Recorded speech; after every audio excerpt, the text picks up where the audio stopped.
But I mean, again, he doesn't know who Gabriel is, right? Because he didn't come from an Abrahamic faith.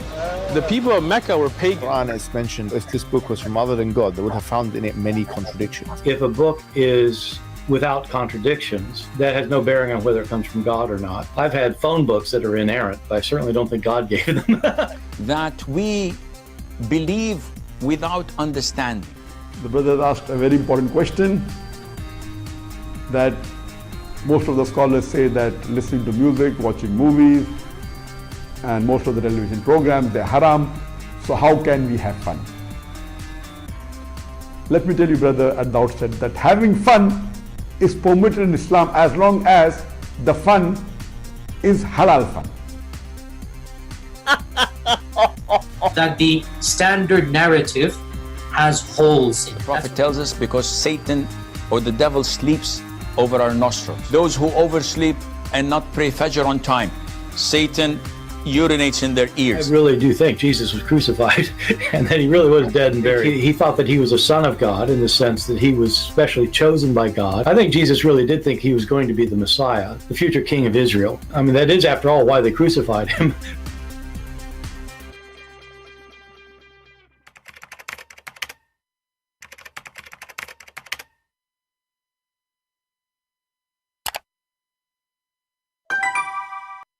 Hello everyone, and peace of Christ to all of you. Welcome everybody, including Muslims, black stone kissers. And today we are going to have some halal fun. And you know, the best fun is to use your brain and think and ask simpler questions which no Muhammadan knows how to answer. If you look at the title, it says, no Muslim can answer. The answer what? What exactly? What do you mean? Oh, Allah, he knew best. What does that mean? And just to show you how stupid this statement is, I challenge every single Muslim in the world, sheikh, not sheikh, I don't care, to tell me, what do you mean, you Muhammadan, when you say Allah knows best? You know, I learned since I was a kid that people, they say things, they copy things, they paste things, they repeat things, but nobody thought about things they say. So when Muhammadan he say, Allah knows best, how that work? If there is any Muhammadan, he can really help us? Allah knows best. I find this statement is very offensive to your God. Very silly, very stupid, and it's proven to me that your God is not God. I tried to find some videos explain to us why Muslims they say Allah knows best, and I found some questions that we haven't been able to answer, and the answer to that would be what? Allah knows better, right? So if there is a question we do not know, we are unable to answer, how we answer? Inside of a single ayah. So the thing is, if you just heard somebody say, let me explain to you why this is important in understanding this ayah. If you said to somebody, Allah knows best, or Allah knows better, right? That's a general statement. It can be applied to anything. What's the weather going to be like tomorrow? Allah knows better, right? When is this pandemic going to be over? Allah knows better. You can take any statement about the future, or anything about the unseen, or anything even about maybe we're studying an ayah of the Quran and we don't understand fully what it means, or there's some ambiguity, or there's questions that we haven't been able to answer, and the answer to that would be what? Allah knows better, right? Did you hear it? There's verses in the Quran you do not know what it means. Nobody can answer about their meaning. So what we say? Allah know better. But the statement itself is proving that Allah cannot be God. Because if we say Allah know better, Allah know best, that's mean, you see the word best, it's appeared in the Quran many times. So when this God, he keeps saying such a silly statement, he proved to us that he is just a normal person, he is not God. And the funny is, the Muslim, they say, you cannot compare God to a human or to his creation, but Allah, he keep comparing himself, and the Muslim, they keep doing that. When you say Allah knows best, best of who? Best of us. Allah knows best.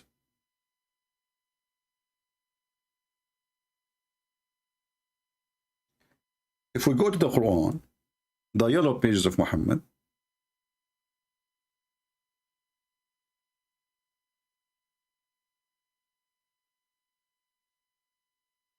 chapter 2, verse number 13, it says here, when they are told, believe as everyone else does, they say, should we believe as the fool does? In fact, they themselves are fools, but they do not know it. Look what happened now. Allah told them to believe. They said, are we going to believe like those fools? They do. Allah got them busted. He says, no, they are the fool and you do not know it. But you just told me that the Muslims, they do not know, and they are a bunch of fools, and they do not know what they believe in. We just heard the guy, if you read verses in the Quran, you do not know what they meaning. Let me play it again in case you are deaf or blind or something, you know. And I don't mean blind physically, you know, I mean blind mentally. So what happened if we face what? Understand fully what it means, or there's some ambiguity studying an ayah of the Quran and we don't understand fully what it means, or there's some ambiguity, or there's questions that we haven't been able to answer, and the answer to that would be what? Allah knows better. See? Right? So it's a general, universal principle statement, and it's there to humble human beings about the limits of their knowledge. What does this have to be with the limit of his knowledge? Because when you say the verses, we are talking about a verse we could not understand. Is that correct, guys? Did he say verses in the Quran we could not understand? And nobody can answer you about them? And he said they have like, you know, like some kind of mystery about them, or weird stuff. But look what happened. If Allah, He knows best, is that goes in every field? Who is a Muslim here with us in the chat? My Skype is open, by the way, in case you are a Mohammed and you like to join us.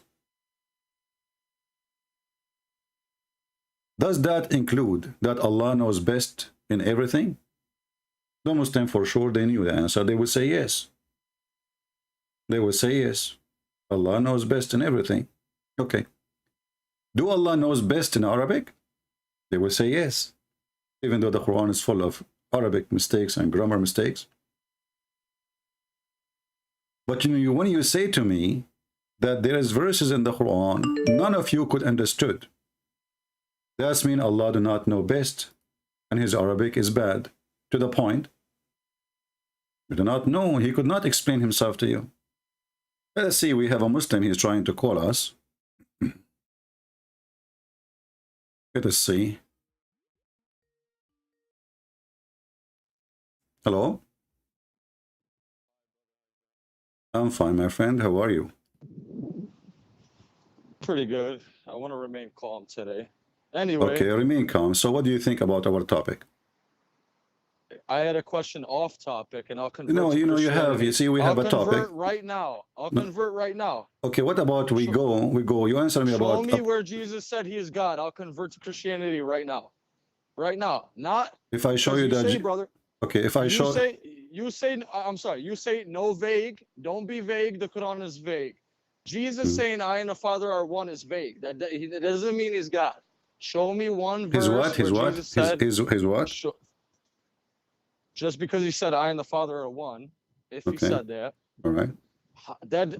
Okay, that's like me saying me and my mother are one. Because we're from the same No, you are not frequency. one. No, you see, when you misquote a verse, they ask him to show the God, show the Father, right? He said to him, are you with you all this time? You do not know me?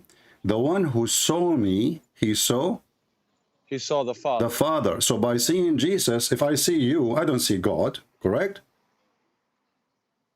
Yeah. Okay. If you see me, you did not see God, correct? Yeah. If you see Abraham, you did not see God, correct? That is correct. Okay, but if you see Jesus, But where do you guys get that Jesus is God? Like, I don't. You see, you just said to me a second ago, if you can show me one verse in the Bible, and you are the one who quote this verse. No, like the Nicene like council that came after. My friend, my friend, this own is friend doesn't believe. Okay, hold on. You see, you don't mix things up. So when you say the council of the Christians when they met together, even that one, it's about debating as about when Jesus was born, right? And, not about if Jesus is God or not. So even that one, it was confirming that all the Christians, they believe that Jesus is God anyway. So don't mix things up. Secondly, when your Quran come 600 years after Jesus, and he say it confirm what we have in our hand, confirm it, you know, that's mean nothing changed. Nothing changed. Yesterday we were playing a video of Hidayat, and Hidayat, he said when John he wrote the book, the Gospel of John was exist in the time of Jesus. And he confirmed that John, he said that. So how he said that Jesus, he is in heaven, he went to heaven, yet Jesus was on the earth? You can go watch the video of the Hidayat and laugh. So when Jesus he speak, and you are asking for Jesus to show you that he is God, and you said if I can show you that Jesus says I am God, you said you will become a Christian, correct? I want proof. Yeah, but now if I give you proof, you see, you Muslims, you play games. If I give you a proof, I don't play games. Okay, hold on. Do you accept a proof to give it to you from the Bible? You didn't accept the Bible anyway. Give me the verse. I accept the Bible. Why would I not accept the Bible? Because like David Wood said, my book confirms your book. So I can't deny the Bible. Why would I deny the Bible? Okay. So I don't care what David Wood said. I don't care what other people says. I care for what you believe. So when you say I believe in the Bible, be honest with me. Did you read it? I never read the Bible. Okay. So how you? Why do you have to start your show with black stone kissers, brother? Like, why do you have? Why you are changing topic? Why you are flying? No, because I wanted to start with that, but it's like, why do you? Okay. Is that insulting to say to you you're a black stone kisser? I don't give a shit. It doesn't bother me. It's just no, like, you give a shit because you just got you got upset. You got upset because, but this is true. Did your prophet? Okay, am I making things up? Am I calling your name? Do you kiss a black stone or not? I never did, and I never will. I never. Why you will never do? Are you saying you are not pagan like your prophet? Are you saying you are better than your prophet? I am not going to kiss a black stone. If you want to infer that makes me better than him, I'm not going to do every single thing he did. If he told me to jump off a cliff, I'm not going to go do it. So I'm asking you a specific question. You are trying to avoid it. I'm asking you why you don't want to do what your prophet did. There's some things that I don't want to do that he did. Yes, you're right. Okay, no problem. But this is not the question. Okay. What is your reason not to do what your prophet did? I mean, it's a weird question. I don't have the money to go to Saudi Arabia. I don't like that government. This is okay. I'm not asking you if you have the money. Let's say you are the most rich person in the world, and you have money, and you have your own private airplane, and you are even a crown prince of kingdom. No problem. Okay. So I'm asking you, if you are in the front of the Kaaba, what you will do? Are you going to kiss the black stone or not? I'm not going to. No. Why? Because it's pagan. It's I don't understand it, so I'm not gonna do it. Okay. Just like when you drink the blood of Jesus, you're not drinking the blood of Jesus, are you? It's like. But the rock. You see, first of all, yeah, you know that we are not drinking any blood. You know that's not true. Jesus, he said, "Do this symbolic. Remember me." You know, he was drinking with his disciple, and he said, "This is my bread. This is a bread. This is my body, and this is a drink. It's red. It is resemble my blood." We don't drink blood, and you know that. But in the same time, Muslims they drink blood. Muslims they drank blood of the Prophet when he got poisoned. I told my cousin that yesterday. I told him like, this is very weird. Did you ever hear this? Okay. A lot of weird stuff, man. Okay, no problem. So you know, but you are trying still to avoid what I'm saying. I'm asking you. I'm saying to you, why you don't want to do what your Prophet did? You said this is pagan, correct? Because maybe I don't want to do it You're asking me why do I have a do I have a religious issue? I don't with it? care what Yeah. is the reason. I don't want to kiss it. It's I want the weird. Other reason. people put their lips there. My It's for germs. my I don't friend, want to I kiss it. want the reason. Give me the true reason. You mentioned a second ago it's a pagan.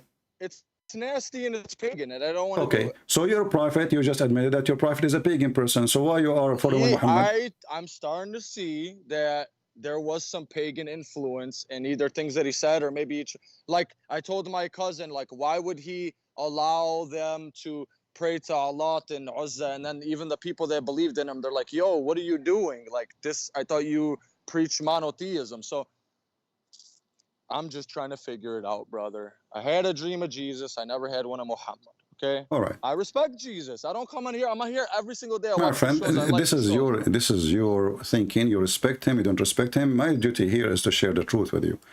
Do you have the gospel with you? Oh, you said you never have a gospel. Okay. If we go to the book of John, the Gospel of John, chapter 8. Jesus, he made a speech. I'm sorry. You hold your thought. John wrote it, but it's from God, or you guys don't believe it's the word of God? It's just what Jesus said. He's God. Okay. You see, if when I talk, we talk like adult, right? When we say John, he wrote it. John, he wrote what he witnessed about Jesus. Okay. Yeah. See that? I'm just trying to ask you. I don't know what the Bible is. Okay. And we believe that the disciple of Jesus, they were inspired by God too. Okay. However, when the Bible says, Yeshua said, which means the Messiah, it is Yeshua saying. When the Bible says David said, it means David said. When the Bible says Peter said, that means Peter said. So it's very clear. So when we read, we need to distinguish between who is talking. So if God said that, God said. If a man said, man can say bad things, can say good things. So the same as. So did Jesus and God talk directly? Are they separate entities? Like, is that like talking to himself? You see, let us focus one by one. You said to me, show me one verse in the Bible. Yeah. One verse. I will show you hundreds, not only one. The whole Bible actually is about Jesus being God and Jesus saying that. So when Jesus, he went to the mount, and this is John chapter 8. And Jesus started teaching, as usual, the people. Okay?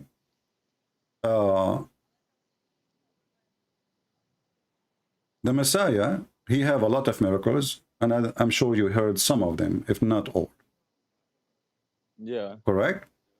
Okay. Some pretty cool stuff. The Messiah, he can tell you what you are, even the Quran says, the Messiah, he can tell you what you are hiding in your houses, correct? I didn't know that specifically, but yeah, okay, that's cool. I mean, if he's inspired by God or God himself, then I'm yeah, sure but no, Muhammad, he cannot. The Quran, the same Quran says, Muhammad, he did not know anything about the unseen. Jesus, he knew. Right, Jesus, but with that said, we never said that Muhammad is God. You got to understand. No, but you see, you Muslims, you are really, you confuse yourself. In one hand, you say that Muhammad is a prophet, and you say that Jesus is a prophet, correct? I believe they're both prophets. Okay, so how come Jesus, he can tell you what you are hiding and what you did in his back, like when he is not there? How he can tell you that? Okay, if the Quran is saying that, then you already know, brother. It's by the will of God, as we always say. Oh, Allah willed that. Allah willed this. Allah willed that. Okay, how come so then? So that's my answer. Just like every other your Muslim. Answer doesn't make sense. Why? Because Muhammad is the best prophet according to Muslims, right? Is that correct? Yes, that is correct. So he is the best in what? If Jesus, he can do all things, he can raise people from death. He can tell you what you hide in your houses. He can tell you what you did behind his back, if we can say so. And you're a prophet, he can tell nothing of this. So which one is the one? You said to me, by the will of God. Okay, we will go with this, by the will of God. But that's mean the will of God is that Jesus is a superior and he is a supreme. And so Muhammad, didn't Moses talk directly to God? Wouldn't that make him better than Jesus? You see, you are mixing things up. I'm going back. So no, you are not. Jesus is better than Muhammad because so Moses spoke directly. You just mentioned Moses, right? Moses, he spoke to God. Did Muhammad spoke to God? No, but I wasn't comparing Moses and you Muhammad. I was comparing Jesus and Moses. Then you cannot compare. You see, everybody is better than Muhammad then. Moses, he spoke to God. The Quran says, the Hadith says, Kalimullah, the one who spoke to Allah, correct? And then, yeah, Muhammad's called Habib Allah. Okay, he is beloved of Allah. What the benefit of that if Muhammad never was able to speak to Allah? Maybe he may. Well, because this brother, just a thought. Maybe he made him the most human, the most maybe we could relate to him. We can't relate to Jesus. I can't walk on water. Can you? I can't. So maybe he made it more. I don't know, brother. I'm trying to figure it out. Just like everybody else. That's my answer. Okay, but this is not an answer. When Muhammad, he knew nothing and Jesus knew everything, that's mean Jesus is special. That doesn't mean he's God. Okay, what about Nostradamus? No, you see that. No, you see, hold on. He knew a lot of stuff. My friend. When you say Jesus is special, he's special in what?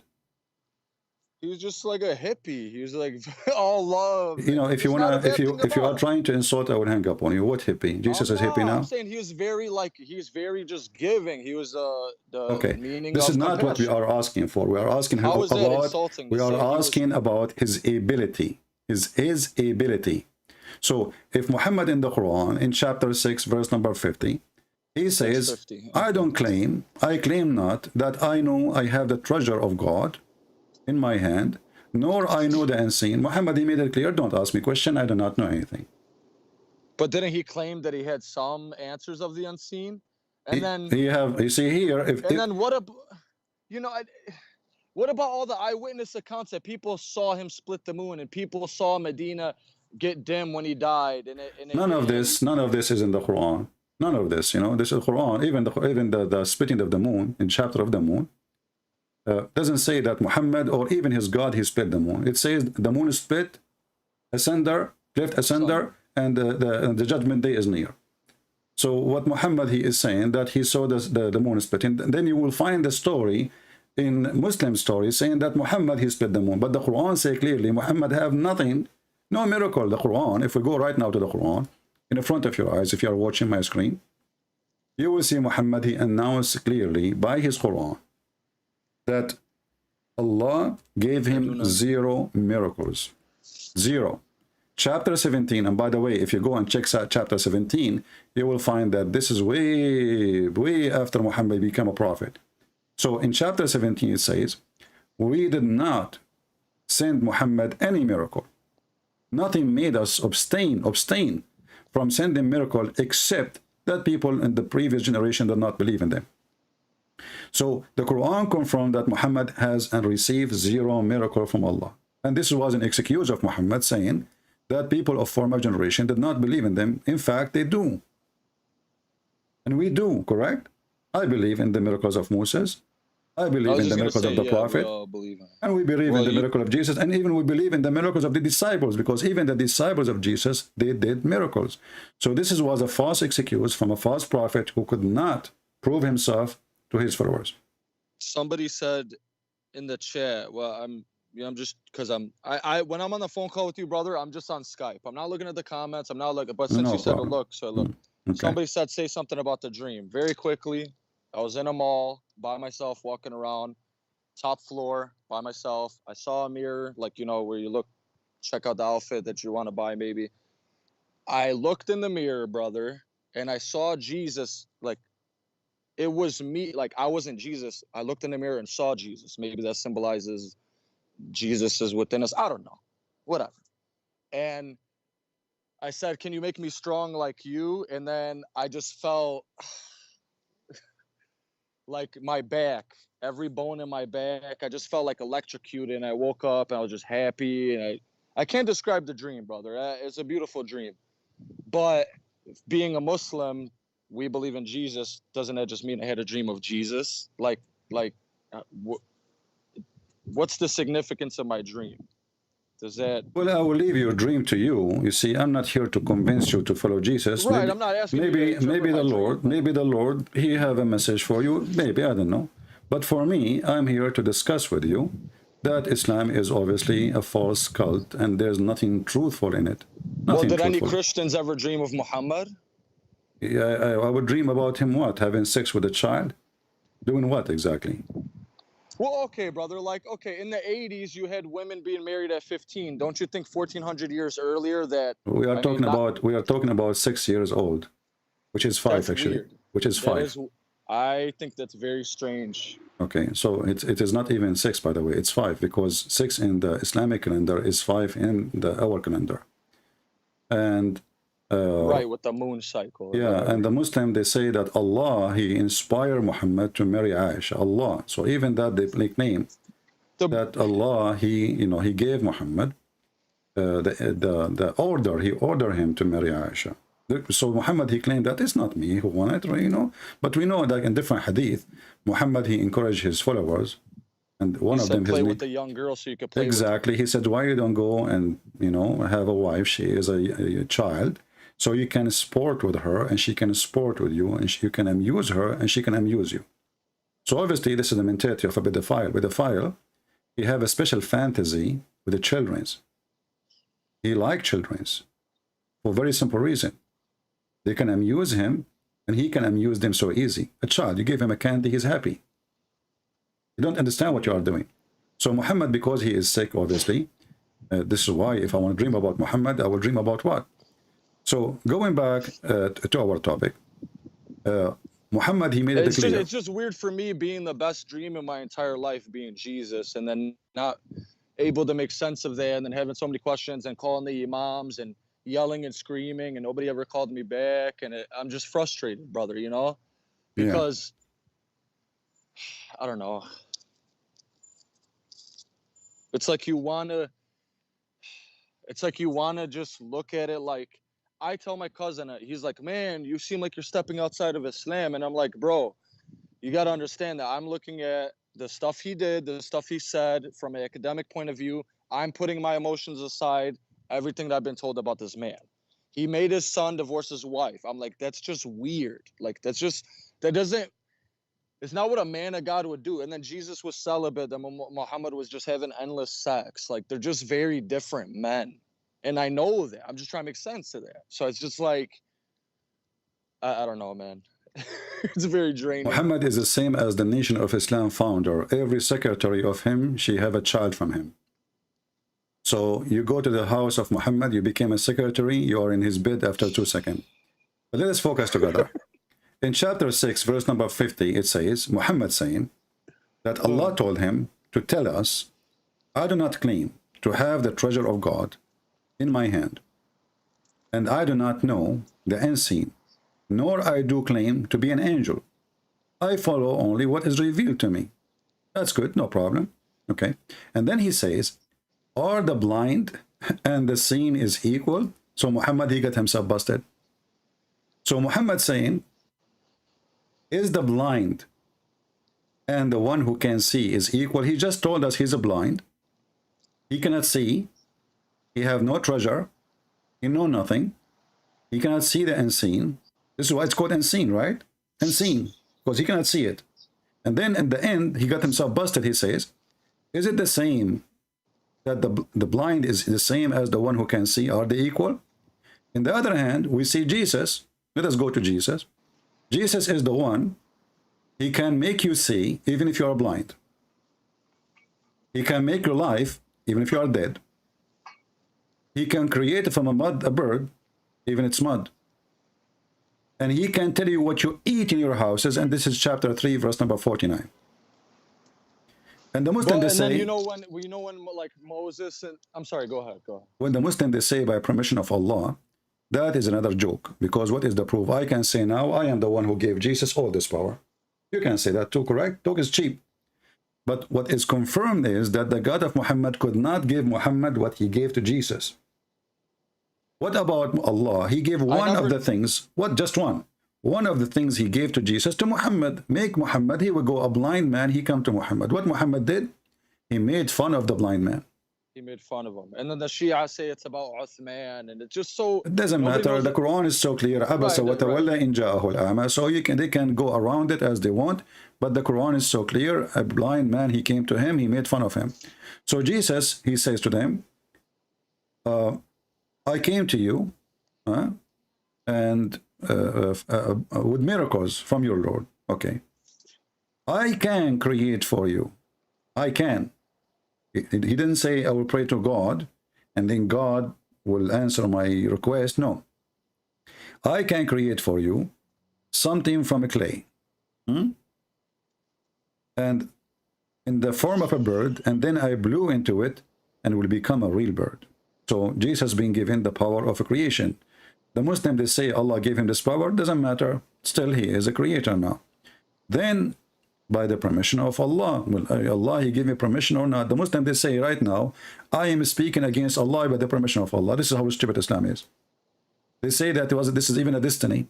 So now I am chatting with you and you call me, not because you choose to call me, it's Allah, he made you call me. This is how stupid Islam is. And then I can heal the blind and the leper and bring the dead back to life. I mean, what's left? Right, like, yeah, like when Mohammed, like, somebody asked him, like, how do we know if something is a test or a punishment? And then the guy had a fever or something, and then he was like, this is like really hard on me. He's like, it's a test, it's a test. He's like, no, this is a punishment for sure. And he said, then it is a punishment. Like, he just sounded like very like rude, like just very like. Not only that, Muhammad himself, he said, when a person he came to him, and we just saw the hadith yesterday. He put his hand over his body over Muhammad, and the guy, he said, man, it's so hot, I cannot bear putting my hand on you. Your fever is so hot. So here we see that Muhammad himself is sick. Not only he cannot heal the sick, he himself is sick. And then he claimed that Allah, he tested the prophets by lice. So how Allah, he tests Muhammad by lice? So lice is all upon him, lice upon his head, lice in his pubic area, lice in his bed, and this is all is a test from God. Just take a shower, wash your clothes, be clean properly, and then you will not have lice. Lice can come to you either because you are dirty or you are associating with people who don't have a good hygiene. And then we find that all the disciples, they are having lice. So in this other hand, we see that Jesus is a hospital, walking hospital in the earth. Wherever he go, yes, he is a hospital by himself, and this is the kind of a hospital nobody go out and he is not recover.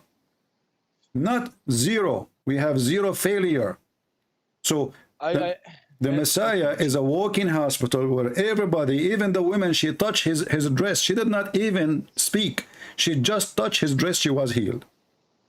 So I can heal the blind, and he proved it.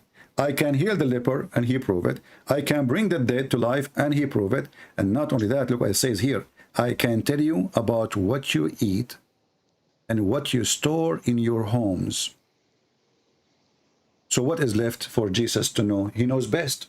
So Moses, no other prophet did what Jesus did in that regard, telling people what was in their homes. Nobody. I changed any Muslim to show me. Not only this, really wonderful. Not only this, the Muslim, they say Allah knows best, right? So if I ask a Muslim, can you tell me now what I have in my refrigerator? What he will say? I do not know. I'm not God, correct?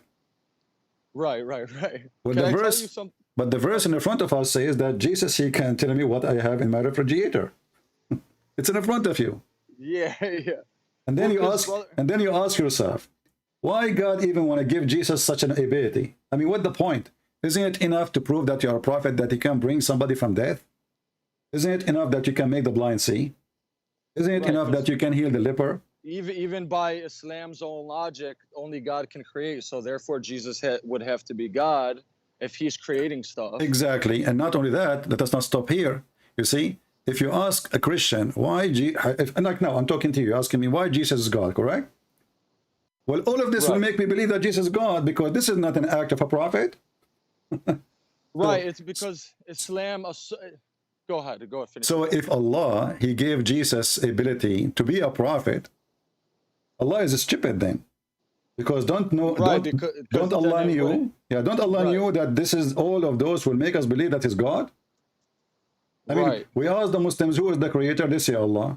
Okay, we go to the Quran, we find that Jesus is the creator too. And then you tell me, well, by the permission of Allah, doesn't matter. Now he's a creator. He created. There's right now, as we speak, there's birds are created by Jesus flying in the sky. As we speak. So who is the creator? They say Allah. No, the Quran says there is many creators. Allah is the best of the creators. And this is the topic today. Allah knows best. So the word best is used, proving that Allah is a fool, does not exist. And here we find that not only Jesus, he knows best, Jesus is all knowing, not knows best. because no one knows what Jesus knows.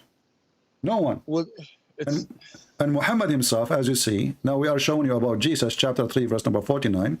We go to Muhammad, chapter 6, verse number 50. Muhammad is washing his hands from any question. Don't ask me, I'm ignorant, I do not know. I don't claim to have a treasure of God, because this is knowledge. Treasure of God is knowledge of God. In my hand, nor I know the unseen. I cannot tell you anything about unseen. So what do you know? You know the seen? But this is mean that he's not a prophet, because simply a prophet, he tell you about the unseen, what will happen in the future, correct? yeah, like and because there's just so many points, brother. Like, okay, death, yeah. I'm sorry, it's just very stressful for me. Like, I told my mother it could on 424, and the look on her face, like, I cannot describe to you that she's like, it says what? And I'm like, yeah, Yama, like, you know, it says this, like, in the Quran. She's like, oh, I've never heard of that. She just was appalled.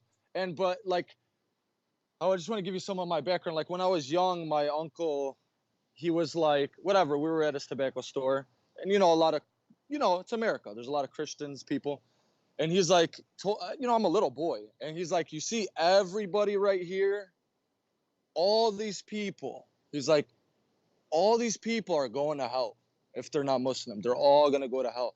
And then he told me that when we die, and then, you know, like, Satan tries to attack you when you're dying as a Muslim, and like, he's going to say like, no, Christianity is the truth. Christianity is the truth. And he's trying to deceive us. And it's just weird that Islam says that it respects Christianity, but it's always mocking.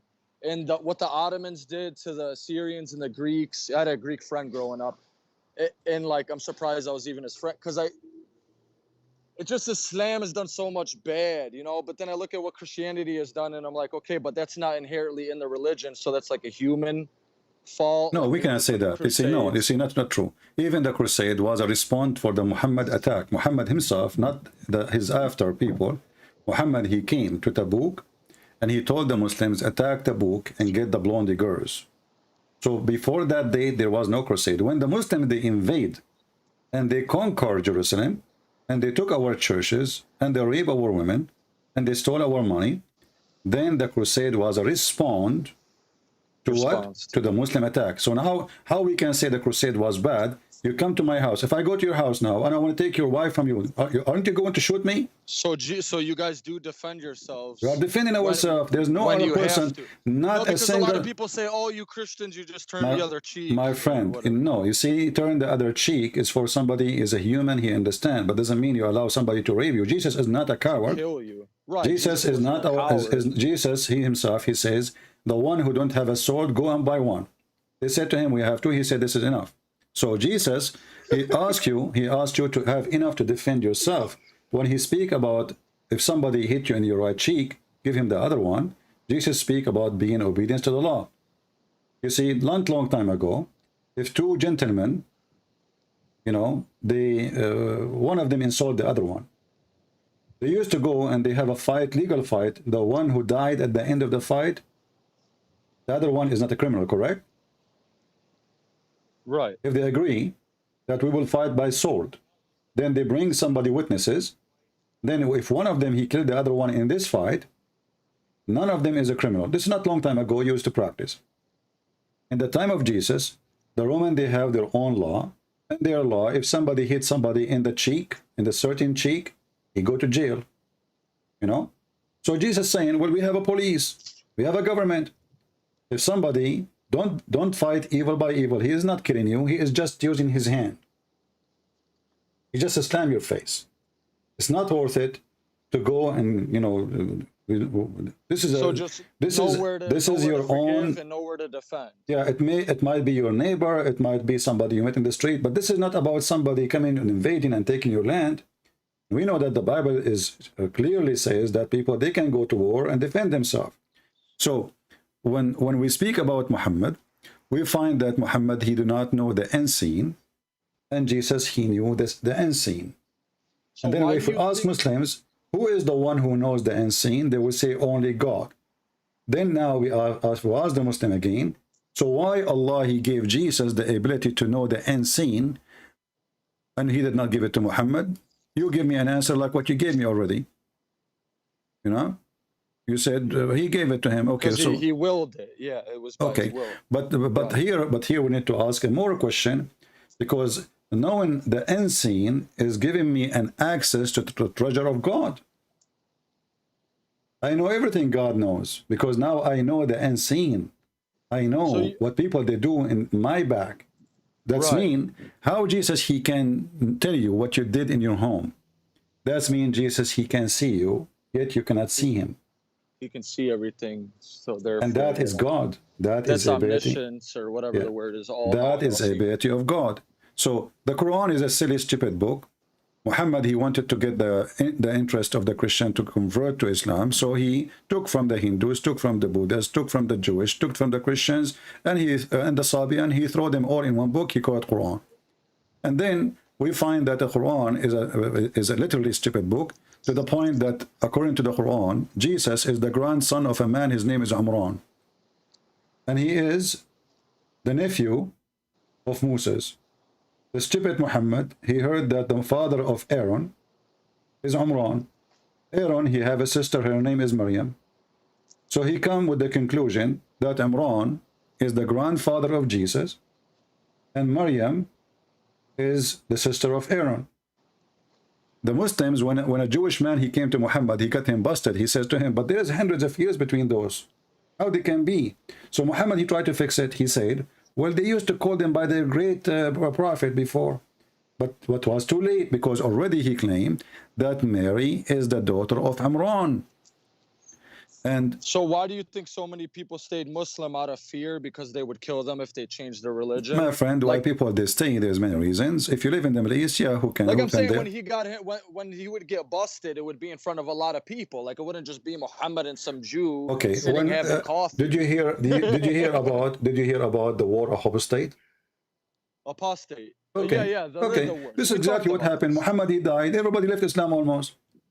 The only one left is the warrior, you know, who were the criminal. They were getting the benefit of this from the business of Muhammad.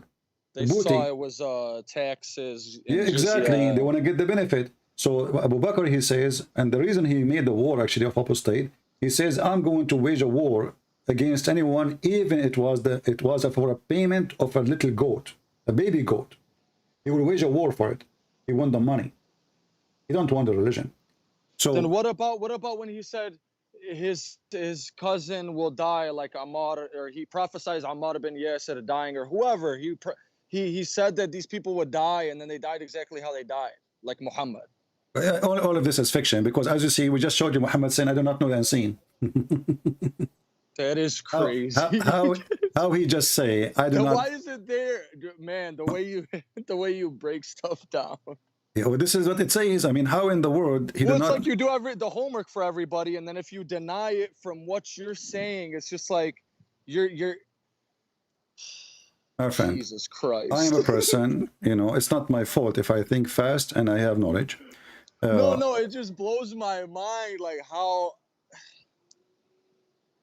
I think it's true. I think it's true what David would, and I'm only bringing it up because he said that when people leave Islam, they either don't trust anybody and they become atheists, or they become Christian, because it's, you know, but just weird being, you know, from Palestine and being Muslim. But okay, you have Judaism and Christianity both start in the Holy Land of Israel.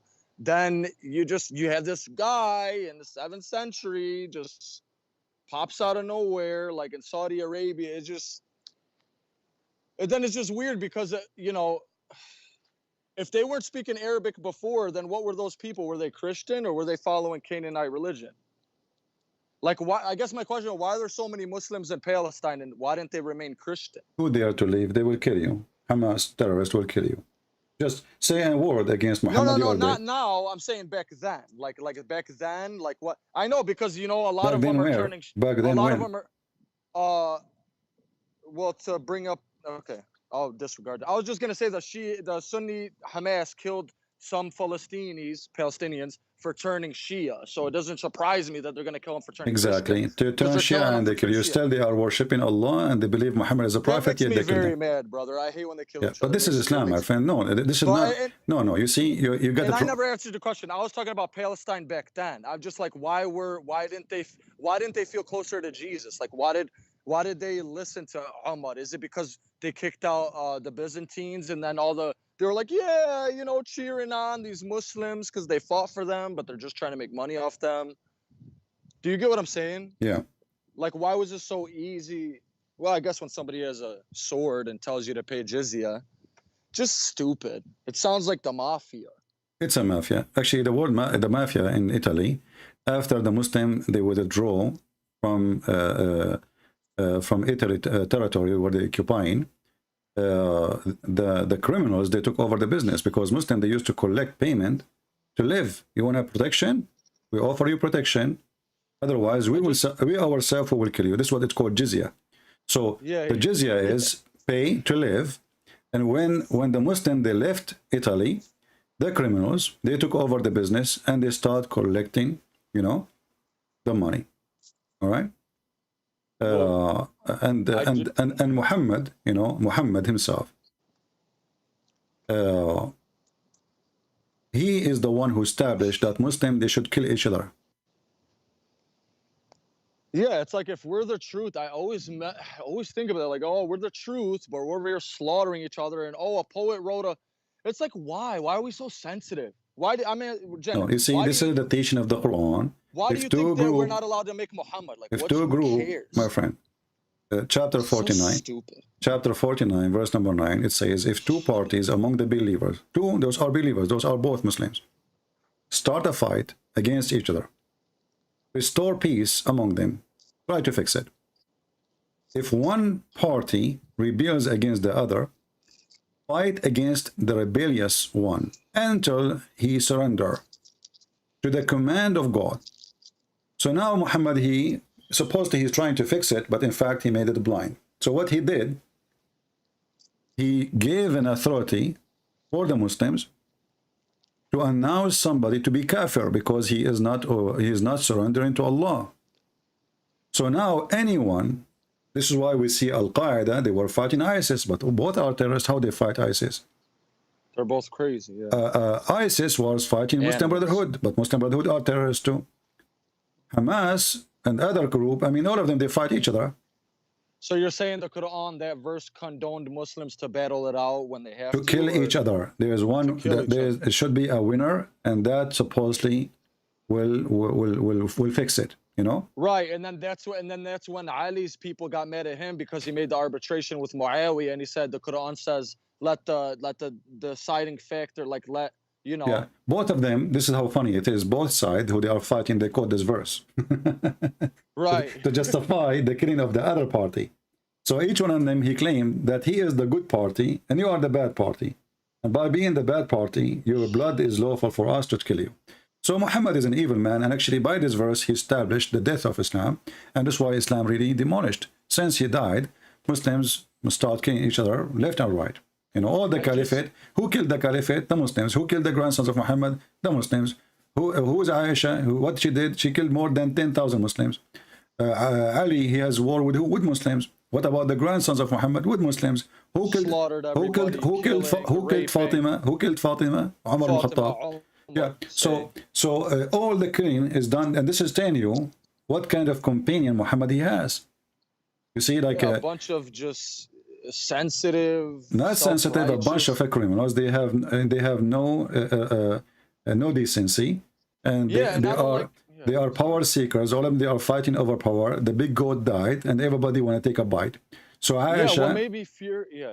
Aisha, she wanted to be in control and taking advantage that she is the wife of the Prophet and she was the favorite, goat for him, and she want her father, and then after that her brothers to be after him. And Umar want to be a caliphate. Ali want to be a caliphate. Everybody want to be a caliphate. To claim, oh, I had sex with Muhammad. Oh, I'm Muhammad's cousin. Oh, I kissed him the most. Yeah. Oh, I get to rule. And yes, it became a business, weird. And it became a business, and it was a business from the beginning. But anyway, my friend, So let us go back to our focus. After all what you said about Muhammad, and obviously you don't believe in Muhammad nowhere, so why you don't say I am out of Islam now? Because it's so drained. Number one, I'm online, but I don't know, man. I'm so fed up. I just want to, okay, I was in the bathroom the other day. I was having a rough day. I'm in the bathroom alone, okay? I'm a Muslim. And I'm just feeling moody, whatever. And I look up and I see this little thing on this little door thing. And what do you know? It's a freaking thing about Jesus. Like somebody put a pamphlet there. Let me tell you about my friend. I have it in my car right now. But I just feel like I've had at least 20. Okay, I don't know if the proselytizing, whatever the word is, reaching out to all non-believers that are non-Christians, trying to get them gain followers. I don't know if that's, you guys do that so much that this is just by numbers. But I've had so many people come up. Oh, do you believe Jesus Christ? Just throughout my life, where it's just like the dream of Jesus, then the thing in the bathroom, and then just all my Christian friends were so nice to me, and this major thing happened to our family. Not one of our Muslim family members, not one Muslim family or friend came and helped us. The Christians came, they helped us pick up the rubble from our house. They gave us gift cards. Like, just bothers me a lot because, well, the Muslim, they will give you a gift card if you are going to convert to Islam. If you are, they didn't even sit us down. Like, yeah, if you want to convert to Islam, you know that this is in the Quran. It's called the mu'allafa qulubahum. So the Muslims, they are allowed, and they are Muhammad himself. He bought people to convert to Islam, like what happened to Abu Sufyan. Abu Sufyan is a war warrior. He is a criminal, and his family are the same. So Muhammad, he could not win them by sword. He cannot win them by war. So he won them by money. He said, convert, I will pay you how much you want. So this is a tradition in Islam. So if somebody, we can give him money and he convert, why not buy him? Then his children after him will be Muslims, easy. After that, we don't care. So if you were a Christian and a Muslim, he might come to you and says, well, you know, I can help you, but, you know, we have to be brothers. You know, we help brothers. And then you say, okay, I will take Shahada, and then they will give you help. And the funny is, the Muslim, they say that when Africa used to be the majority of most of the Africa, a big territory of it used to be Muslims.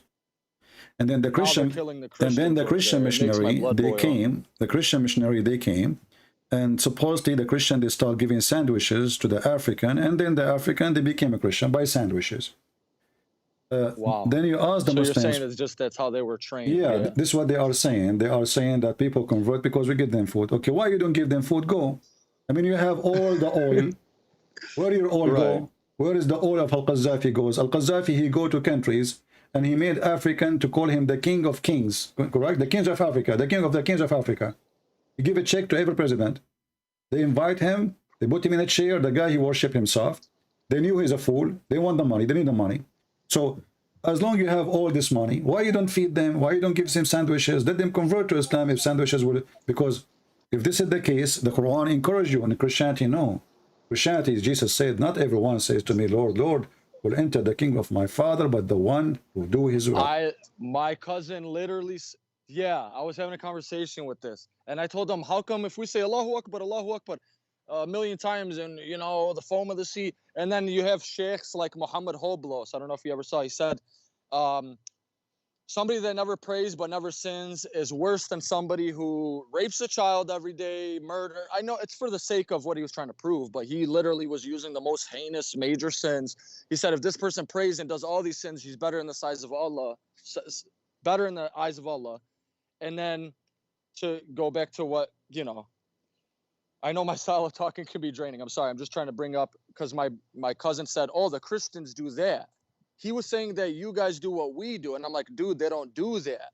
Because I remember what you told, because this is my third time calling. And I told him, I'm like, no, because they say even if anybody just believes in Christ, you have to do good works. And you can't just say, oh, I believe in Christ. I believe in Christ. So I don't know, brother. I'll never forget. You know, the sheikh that day, he didn't even sit us down, and we had a major thing in my house. Who is the sheikh you are talking about? Well, you don't call him now. Let him join us. I called him many times. I actually called him in response to the Shia stuff, and you know, he just said, don't listen to them, and they believe you're not a believer if you don't believe in their imams and stuff. But I called and left nasty messages, brother. You should know something about me. I have a very sharp tongue. Extremely, like, sometimes I'm ashamed of it, but I think it has its merits. But I left, you know, they know who I am and they know how I feel, and my cousins know I won't shut up. If anybody should know something about me, if I were to ever find Christianity to be the truth, I would never shut up about it, and I would expose whatever religion is trying to attack the truth, whatever that may be, Islam or whatever. I'm just at it's just a weird time right now, but I'm just starting to see that Christianity is just, even an objectively, I'm starting to see that it's a more forgiving religion. Because I told my cousin, I'm like, we don't have one single verse in the Quran that is equal to love your enemy. Like, it blows my mind that he said that, like, love your enemy. Like, instead of like take up a sword and just kill everybody, for me, it's a lot, brother. You see, my friend, there's a lot of wisdom. My friend, talk is cheap, right? I can say, forgive your enemy, but when you touch me, I might kill you, right? But Jesus, when he was on the cross, do you know what he said? Father, forgive them for their... Exactly. So Jesus, he can be a hypocrite, as many teachers who they are hypocrite. They say things, they do the opposite. They go, they make speeches, even like Christian ministers. They can be liars. They can be child molesters, like Mohammed. They speak good. Like Jesus was the truth in that sense, because he didn't say, take me down and this is too much for me. He wasn't a coward. They speak the truth. You know, they speak good and they do bad, right? Jesus in the cross, imagine if Jesus, the one who was all the time saying, forgive them, the one who, you know, take your cheek, give him the other cheek, and pray for the one who cursed you. And then he start, you know, doing the opposite. So what Jesus, he did, he proved to us again his decency. And even if I am in the cross, I am now thinking about you. I'm not thinking about me. I am in the cross, not you. You are shouting, you want to kill me. You are shouting, you are happy for my death. You are shouting, saying, kill him, and his blood in our hand, in our children's hands. Jesus was thinking about them, and Jesus, he wanted to protect them, actually, from the future. And he wiped their feet, and So he said, forgive them, Father, they do not know what they are doing. That makes me cry every time, brother. If Jesus, my friend, if Jesus did not say that sentence, there's many Christians that will say we should seek revenge from the Jews. They killed Jesus, correct? Right, and what if they did? Then you would have centuries of angry Christians. But look, because Jesus said, forgive them, forgive them. Now exactly. Christians so now are nobody healthy and they're mentally good and they love. Nobody have excuse. Nobody have excuse to go and kill them. Especially even the Jews, they said, his blood is in our hand and our children's hands. You know, this is how rude was the challenge. Yet Jesus, he says, forgive them, Father. They don't know what they are doing. They don't know what they are saying. This is his love. This is his mercy. The Muslim, they claim that Allah is all merciful. His name is Ar-Rahman. But this all merciful, we just play a video just 2 days ago. A woman, she have hair. She take hair from her eyebrows. This is a major sin and she will go to hell. Where is the merciful? I mean, if a woman, she take hair from her face, this is a major sin. So women, she do muta is okay. Women, she sleep with 10 people is okay. If your sin is like a foam of a sea is okay. But suddenly, if a woman, she take hair from her face, this is a major sin. Yeah, I mean, this is how stupid this religion is. Let me see if I can find the video and we play it. So because people, they might say, this cannot be true. Where you are getting this from? Let me hang up so you can hear it, and I will call you back. Okay. All right. Okay. Okay. Thank you, brother. He says, what does being cursed by Allah and the Prophet ﷺ mean? Does this mean there's no hope for that person? First of all, the scholars defined Allah's curse or in Arabic is known as al-la'n, to be expelling someone from Allah's mercy. And this is only given to major sins.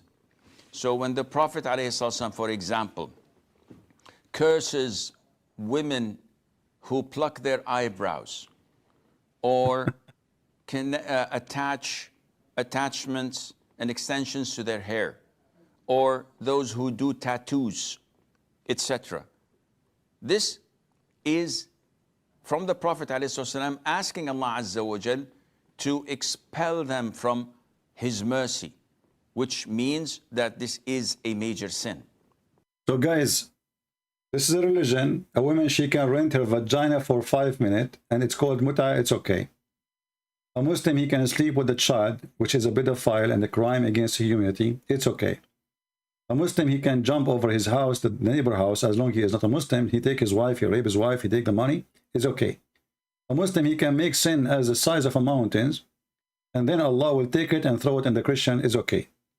But when a woman, she takes some hair from her face, this is a major sin. And now she will go to hell. And then if we zoom in this idiot face, we will see that he himself, he took a lot of hair from his face. How come Allah, this mental God and this mental prophet, who you are following, and this is why you shave your mustache, how come if you shave your mustache and you are the man, why if you shave your mustache, Allah do not curse you? And why if a woman, she take a few hair from her eyebrows, she is cursed by Allah and she is going to go to hell? I mean, look at his face. The guy, he have a zero hair in his mustache area. He have zero hair in his cheek. Now, he's not the Middle Eastern. I don't know about Asian, if they have, you know, usually Asian don't have too much hair. But we as a Middle Eastern, if I don't shave, I take a shower, I shave when I'm showering. I take a shower, I woke up second day in the morning, I have a beard again. So every Muslim who have like a neat, let's say, fashion, this means he's taking hair from his face.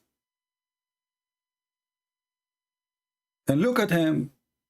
He have zero hair in his mustache and he have a long beard, which is stupid. Look, even looks stupid.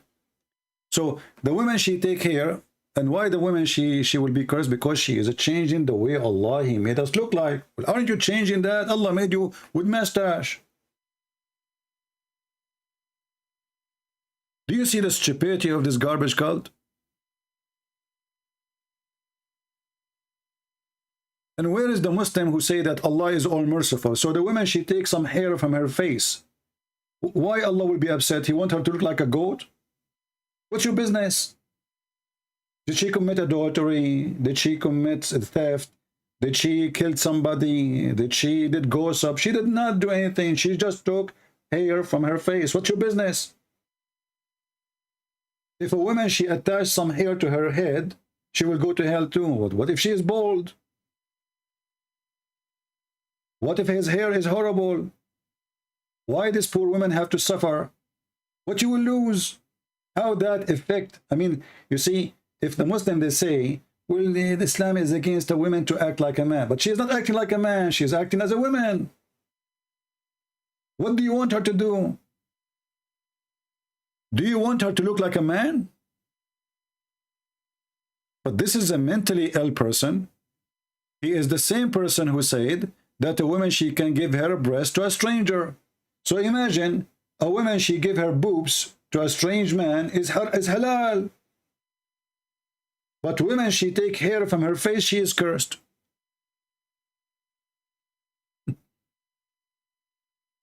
Do you like to have sex with a woman, she have a lot of hair in her face? Are you really having like some kind of desire for men? Because that will make her look like a man. Some men even, they have mustache. Not making fun of them, but this is what they have. They are coming from a hairy family. You know, once I was swimming, by the way, this is true story, Sahih Bukhari. I was swimming in the swimming pool. The guy, he said to me, sir, you cannot swim with your clothing, with your fur. I said, this is not my clothes, this is my fur. It's my hair. He thought I'm wearing clothes. This is how much hair we have. So those idiots, they focus in stupidity. This is what Muhammad is. He tried to make you busy so you don't question how stupid he is as a prophet. So he put rules just to put you in handcuffs so you don't go free. You don't think, you don't ask questions. If you want to go in the bathroom, you have to say this prayer, because if you don't do that, shaitan will play with your anus. So now the Muslim, instead of going to the bathroom, maybe he's sitting doing his thing, he start asking himself, you know, how the world is created, or no, now he is busy thinking about his anus, that somebody is going to play with it.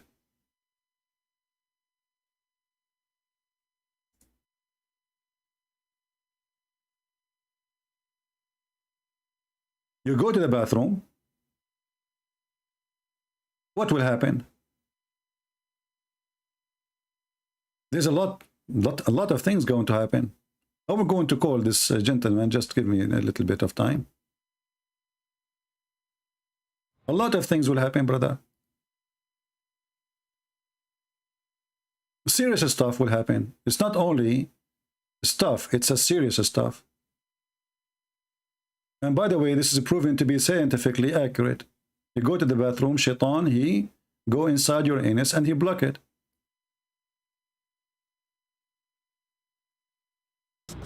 When you give the adhan, the shaitan, he not only runs, but the hadith says lahu durat. You know what durat is? Durat is he runs, and as he's running, yeah, his fart comes out. Lahu durat. I'm not making this the hadith.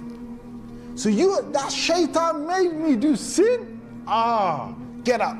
Yeah, just get up. Just give the adhan. Right? That shaitan, you're gonna make him leak some serious gas. See, like the shaitan, he fart, and now you will take revenge. And you will make him leak some serious gas, brother. This is the mosque. And this is what kind of education those people, they learn. Continue, brother. Wisdom. Serious gas. Serious so, gas. you know, you go into the toilet, you know, Bismillahi Allahumma inni a'udhu bika min al-khubuthi wal khaba'ith. So, Allah protect me from these devils. You go in there with your left foot. The left foot you went in, you get a reward for that. That's it, brother. You go with the left foot, brother, you get reward for that. The left foot alone, give you, brother. If you enter with the right foot, brother, you are making mistake, brother. Never enter the bathroom with the right foot, with the left foot. Take a note, brother. So now every Muslim, when I go to the bathroom, like he does say he is, like he have to do it. It's almost coming, and then oh no, did I enter with the left foot or with the right foot? I don't remember, man. I'm in trouble, man. Maybe I did the right foot, maybe the left foot. Should I go back out again? And what I did not notice. Who in the world want to think about right foot and you want to go and do it now? But now it's time to be careful and to step in with the left foot. Because if you don't step with the left foot, not only you want to get the reward, horrible things will happen. Listen carefully. You have to say a prayer. Dua, you said shaitan will not see you. You became invisible. I remember once, you know, like I used on all days, I used to work like a bank robber, you know, brother, true story. So I say this dua, I became invisible, I go inside the bank, I take all the money, nobody see me. Even shaitan cannot see me. So you say this prayer, you become invisible inside the bathroom. So now shaitan, he cannot find your anus because all of you became invisible. He can hear your fart, but he cannot see you. I mean, look how stupid this shaitan is. The guy is sitting in the toilet seat, so we know where he is. I do not even need to see the guy. Can't I touch? You became invisible. Don't you still have a body? You became what? Invisible. This is what Muhammad told them. So you go inside the bathroom after you say the prayer. The second you say this prayer, remember with the left foot, you became protected and invisible. من الخبث والخبائث. So Allah protect me from these devils. You go in there with your left foot. The left foot you went in, you get a reward for that. The dua you said, shaitan will not see you. You're in the toilet, shaitan can't see you anymore. That's in a hadith, right? If you don't say the dua, what happens is the shaitan not only comes inside, but the hadith of Tirmidhi says he plays with your bowels. He plays with your bowels. So you're inside there, you're thinking you're going to be out there in 5 minutes. He's taking you 20 minutes and you're still not halfway there. You know why? Because Uncle Shaitan is going, ooh, la la. This is Islam. This is Islam. This is the garbage of Muhammad. And when those people, they start laughing, he said, the hadith says so. The hadith says so, which means don't laugh. This is what the Prophet is saying. See, the hadith told you, the hadith says to us. The hadith says to us, it's not, don't laugh at me.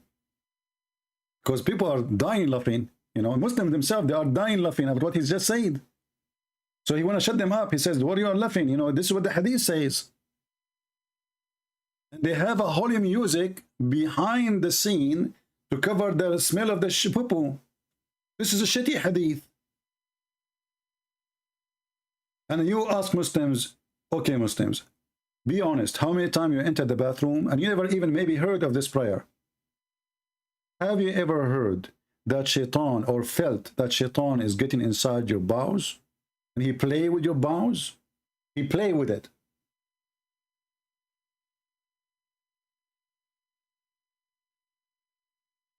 This is Islam. The video link, this is called Islamic Satan Fart. It's have like it's part of a video from Suku Studio. So maybe you can download the whole video and then cut it pieces.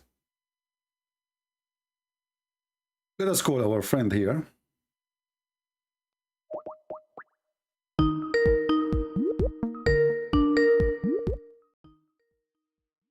Let us see.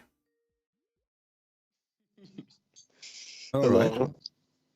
Aren't you now convinced Funny, to stay as a Muslim yet? I'm in the bathroom right now. Uh-oh. Shall I call you back later? No, I think I'm not dehydrated, so Satan couldn't, you know. I was quick. All I right. drink a lot of water. Too much information. So what do you think, my friend, about Islam? Are you believe in Islam or not? I'm not impressed by it. It's always that fear, like, you know, like, oh, what if I'm wrong? Or what if, but then God is the one leading me astray. So maybe I'm just not worthy of Islam. You are not worthy of this stupidity, you mean? I just think about my family. What, you know, what worthy of Islam? I mean, okay, save your family too. You want them to be... I joked about it to my mom. I joked about it to my mother one day. I was like, yeah, I'm just going to become a Christian. She's like, oh, that's cool. Like, they're just trying to show you, like, where I come from. Like, my mom doesn't. She just whatever. So, my friend, I'm serious, and we don't want to waste your time or my time. Are you out of Islam or not?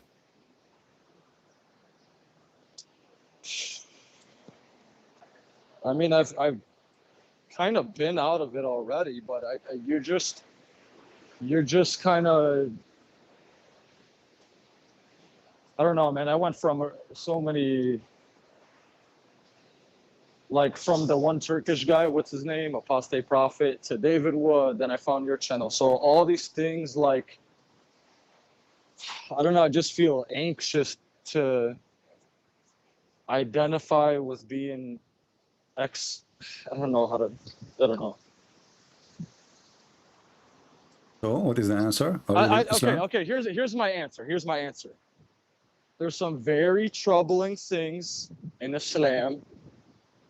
The major ones with Muhammad, you know, having slaves and having a son divorce his wife and going to his one wife that was that same wife because he couldn't control himself in the streets and eating kufta. I mean, this is just weird stuff. I don't want to associate with it. No, actually, this story is true. You see, me, myself, I experienced the same problem. I used to be the most weak person between mankind and sex. And then I invoked Allah. And then he sent me, but not a shish kebab, he sent me a marshmallow. I ate it, and subhanallah, I became so good in boom boom, and even I went to Thailand and I attended the race for sex, and then they gave me the medallion of boom boom, you know, and they asked me, what is your secret, like how you can do that, you know. I told them, praise be to Allah, Allah knows best, you know. I did not tell them the secret. I have to get away from the question, so I told them Allah knows best because they are Buddhas, you know. I cannot tell them, you know, those Buddhas. Then they will start having sex like a bunnies, and then we'll have a lot of kids, and then they will over you know, not outnumber us. So we cannot tell them those secret. So Muhammad is a very unique person. Even his penis, I mean, he have a miracle for his penis, but he cannot have a miracle for us. I mean, this God and this God, how he fixed the penis of Muhammad, he sent him a dish of shish kebab. I mean, what is the God who says be and it was? So Jesus, people didn't just look at him like, what is he talking about? Like people didn't. This is why people they laugh at him. People they run away from him. People even the Quran says, even the Muslims they say that even his family they cast him out. This is how bad he was. They cast him out. This is what they say hijrah, right? They do. He immigrated. So why? Because everybody who don't want to talk to him, he is really an idiot. So the idiot of the village, he became a prophet, and this is given opportunity, you know. And this is explaining how Joe Biden became president. Right, because many people are stupid. Yeah. Yeah, you know, an idiot he can be a president. An idiot he can be a prophet. You know, and a fiction can be God. So I want an answer from you, my friend, so we can continue our topic. And you know, I don't want to keep you with me for long because I have a topic to finish. When you say out of Islam, you mean completely abandoning the traditions? Yes, like no, you say Muhammad is a false prophet. As simple as that.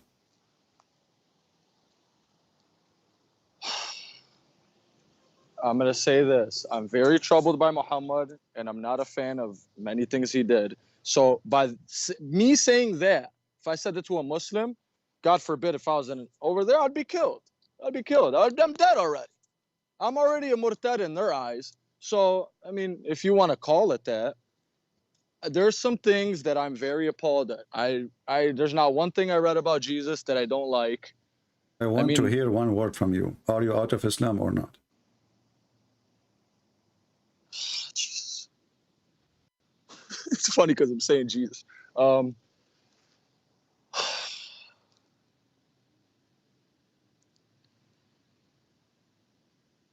I don't believe in Islam to be the absolute truth. And that's all I'm going to say. All right, thank you very much. I'm happy for you that you left Islam. Now let us go to Jesus, shall we? As long as you decide to leave Islam, Islam is false. Let us go to Jesus and see what Jesus said. This is our Lord, our Savior, the Messiah, and we are happy for our friend here that he decided to leave the cult of Muhammad. Why do you think it's so scary? Or do you think that's just the way we are as humans, like because we were brought up like this? Like, it's like if somebody came up to me in the street and told me, hey, I raped this woman and I have slaves and God gave me a gift and it grew my penis. I would laugh at him. I would be like, bro, get out of my face before I break your nose. So why do you think that it's just like, despite the facts, is it an ego thing? Like, I can't believe I was wrong the whole time. Or is it like I'm not scared of anybody doing anything. My friend, everybody here live in certain time, certain situation, a certain atmosphere. You know, we are like the same. I'm not playing games like this is stressful. Okay, no problem. You see, I understand. No, it's hard. As long you decide to leave Islam, let us see if you will accept Jesus as God. What do you think? I don't. But doesn't Christianity say there's nothing like unto God? Yeah. There's nothing like him. Yeah. So there's nothing like Jesus. So there's nothing like God. If there's anything like Jesus, there's nobody like Jesus because he's just.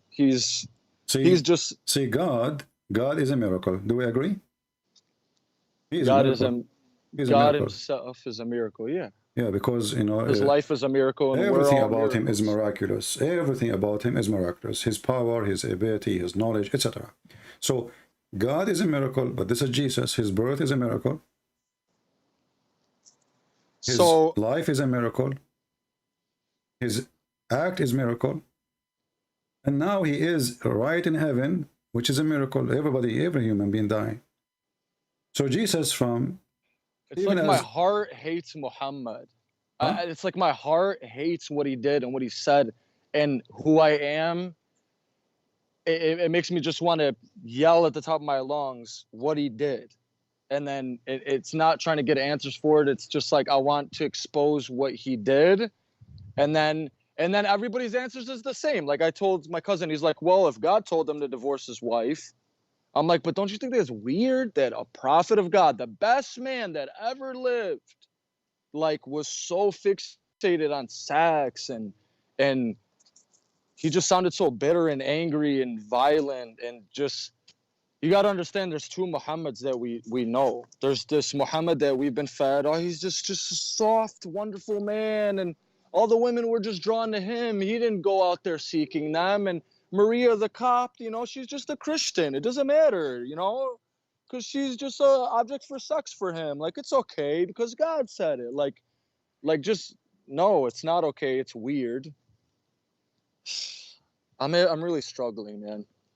Well, you know, first of all, I'm happy for you that you decide to leave Islam. This is a very important thing. I know that Jesus is the truth, but what truth is he? I guess that's where I'm at. Well, you just said the truth. Let us focus on the word you just said. Jesus said the truth. Okay, everything he said was true. But what is the truth mean? That you can't deny him. You can't deny what he... Okay, but what is the truth? The truth. The truth. Is a singular truth. It's a singular fact of life. Like the sky is blue. That's wonderful. Let us go, and then you are the one who choose now a verse to talk about. This is in John chapter 14. We will go to verse number 6. Jesus, he said, Yeshua, he said, I am the living God, the way and the truth and the life, and no one come to my Father but by me alone. So when Jesus, he said, I am, this is how God, he identified himself to Moses. Moses said to him, what I will call you, what I will tell my people, who are you, what's your name? He said, I am who I am. So I am who I am. That makes me like laugh. It just, God's funny. No, actually, this is a simple way because there's no name can describe really God. You know? You can't. Yeah, it's so brilliant. He's like, I am who I am. Like I am God. Like that. You see, remember, like we might think of ourselves highly, that we are intelligence, but in fact we are, even the grown men, they are like little children. But a man, you know, in the age of 70, he is smarter, or let's say more wise than somebody in the age of 7. But in reality, even the one in 70, he still is a child. That's why we are children of God, because with all the information we knew, all the knowledge we knew, still we know little. But when Jesus, he said, I am the truth and I am the life. What is the life essence? What is life? Life is the existence. Everything around you has a life from one creator. Is that correct? Yeah. Who is the source of life? God. God. Jesus is the source of life. Jesus, he announced it. And he said, I am the living God. I am the way, which means to salvation, to be saved. And I am the truth, which means there's no other truth. Even prophets, they come just to talk about me, to tell about me. And I am the life. So everything lead to one person. That is the way to my Father, and there's no other way. So my friend, I say to you, as John 14 said, as the Lord, he said, I invite you to be saved by Jesus, for he is the only way, alone, and he is the living God, the walking, talking, living word of God who came to this earth to save you and to save me from our sin. Is that why he was celibate? Like, well, he's God. God do not need a wife. Right, God doesn't. And God is, you know, he is coming here for a mission. He is not, you know, God is God. I mean, you see, when we say Jesus is a male, it's simply Jesus, he came to a male society, and until now it's a male society. You know? Well, honestly, like I called out, brother, like to God. Well, and that leads me to another question. Why does God give us what we want as Muslims? I guess that would just be a merciful God that knows that we're praying to the wrong God. I don't know. He gave you what he gave you? What do you mean? I don't know. Like when I just asked for stuff throughout my life, like he's given me it, you know, or if maybe I was hungry one time. That is really weird, because Allah, he never answered Muslims. You see, first of all, Muhammad, he says. Well, I asked God for. I'm sorry, I always cut you off. I'm sorry. Go ahead. It's okay. Tell me what you asked God for. I asked him, like, I told him, like, my faith, like, I want to dream of Muhammad. It wasn't really in a threatening way, but it kind of had that tone, like, yo, like, if you don't show me something, like, and then I just feel like learning about Christianity, like, my car had a little issue the other day, and I was like, oh, see, God's punishing you because you're learning about Christianity. It's like in Islam, and I told my cousin this, I was like, the first thing you think about God, I was like, please, let's do an exercise. I want to exercise. The first thing, when I say God, what comes to your mind? Because I'm like, what comes to my mind is he wants to punish me. He wants to bother me. He wants to torture me. Yeah, but like, let us focus on what you God ask him. isn't really love in Islam. Only when the situations fit. Okay. Only when you're... But you ask God to show you Muhammad, but you said you saw Jesus. No. Oh, yeah. For some reference, I never asked for Jesus. Okay. I know. But look what happened. You ask Allah to show you Muhammad. I never asked for Jesus. Years ago, I got him, but I begged him for Muhammad. I never got it. Don't you... That is Joe Biden. Your God at that time was Joe Biden. You know? The price of gas is so high. The inflation is so crazy. The food is so expensive. Yet he is the best president. That is Muhammad. And this is Allah, the best God. You know? And Allah, he says he's the best of the creators. He created inflation. He created terror. He created war. He created misery. And then they say he is the best of the creators. Yes, he is the best of the terrorists, the best of the satanic, the best of the evil. And the best of the evil is the most worst evil. So my friend, I repeat to you, and I invite you, and this is your choice. I invite you to accept the Messiah, who he said, you said to me, show me a verse in the Bible where Jesus says, I am God. The Bible, all of it says that, from the first verse to the last verse. However, Jesus here is speaking. Thomas, he said to the Lord, we do not know where you are going, because Jesus, he said, I'm going to prepare for you a place for you. And that place, obviously, is the place of salvation. Thomas, he said, our Lord, we do not know where you're going and how we can know the way. And maybe Thomas here, he thought about a location. Where is the location? What is that place? Where you go? How you go? Yeshua said to him, I am the living God, the way, the truth, and the life. And no man come to the Father, to my Father, but by me alone. If you had known me, you also have known my Father. And from this hour, you do know him, and you have seen him. They seen who? They seen Jesus. Correct? Right, and Jesus never lied, so why would he say that if it wasn't the truth? Phillips, he said to him, our Lord, show us the Father. You keep saying the Father, the Father. Show us the Father, and that is sufficient. Yeshua said to him, all this time I am with you, and you have not known me, Philip. Whoever has seen me and has seen the Father. And how do you say, show us the Father? Don't you believe that I am in my Father and my Father in me? And words which I speak, I'm not speaking of myself, but my Father who dwelt within me, he does those works. Believe that I am in my Father and my Father in me. Otherwise believe because of the works. Timeless truth I tell you, whoever believe in me, those works which I have done, he will also do. And he will do great works than these, because I am going to present of my Father. And anything that you will ask in my name, you shall do for you, I shall do for you, that the Father might make glorify the Son. And if you ask me in my name, I shall do this. So you will see Jesus here. I mean, the Muslim, they keep saying to us, show us where Jesus says, I am God. So they ask him, okay, show us God. That's it. Okay, this is sufficient for us. Show us. He said, I am with you all this time. So after all this conversation, the Muslim, they keep lying and they say, Jesus never said, I am God, worship me. He just told them, is that why the biggest... I'm sorry. You can do miracles in my name. You can Is do that why? miracles. Yeah. So is that why? Two questions. When Jesus said people will come and perform false miracles, is that the certain miracles that Muhammad had that, like he No, said? Muhammad, he have no miracles, zero miracles. No, like I said, that they will, that even the elect, they will lead astray even the elect. They will lead astray even the elect. But Muhammad is not in that. And they will perform great signs and wonders. Yeah, but Muhammad, he never did any signs or wonders. Muhammad is just, say, let us say a lucky idiot, who is sponsored by the devil, and he was able to establish an army, and then he was successful. He came in a perfect time, where the Roman and the Persian, they almost finished each other, so nobody can stop him. The Arab, they were not in war.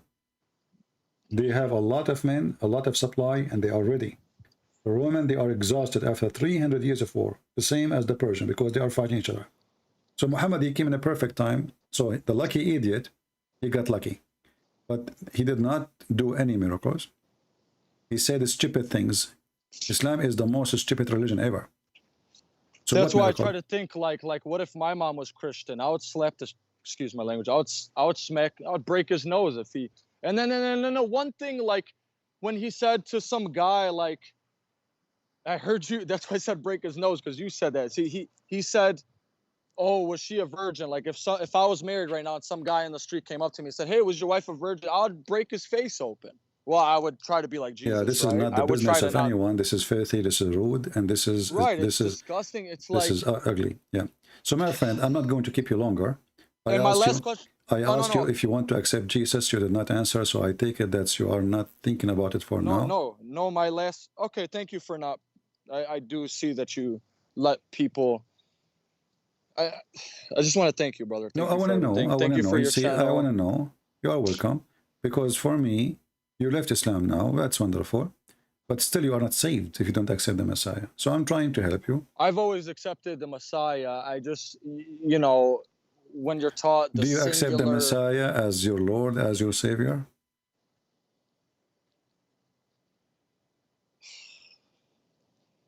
Well, just got a question. So like in Islam, it says shirk, right? Is that why they made associating partners with God? Shirk. If you associate partner with God, Jesus did they do that to stab Christianity in the back? Like, oh, you want to associate? No. You see, Muhammad himself and the Muslims are mushrikeen because they are the one who associate Muhammad and Allah in the same line.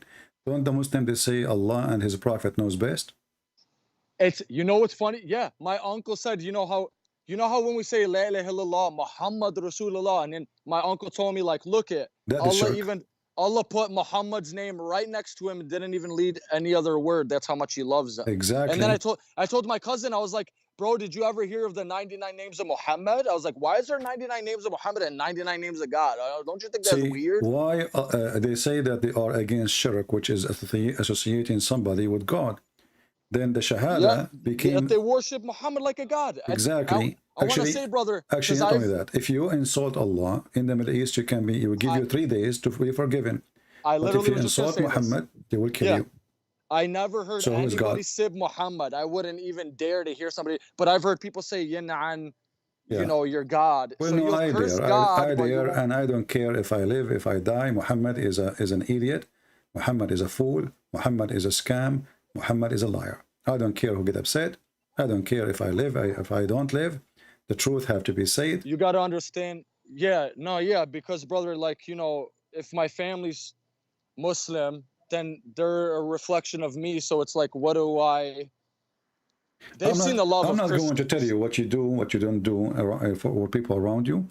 I'm sure. No, I'm just saying that's why I'm hesitant, because it's like it's not just me in this. It's like my family, it's my whole upbringing. But no problem. I will be happy. I with a passion. I don't like this man. I feel like I've been lied to. I feel like I've been told my whole life, oh, you're nothing like him. And now to come to find out, I'm glad I'm nothing like him. I'm glad I'm nothing like him. I'm nothing like him. I'll never be anything like him. And people, they put you down like, oh, we'll never be as good as Muhammad. You can never be as good as him. And it's just this whole religion is made to make you feel like putting you down. The second you check who is the best man, his name is Muhammad, you will find that he is a fraud.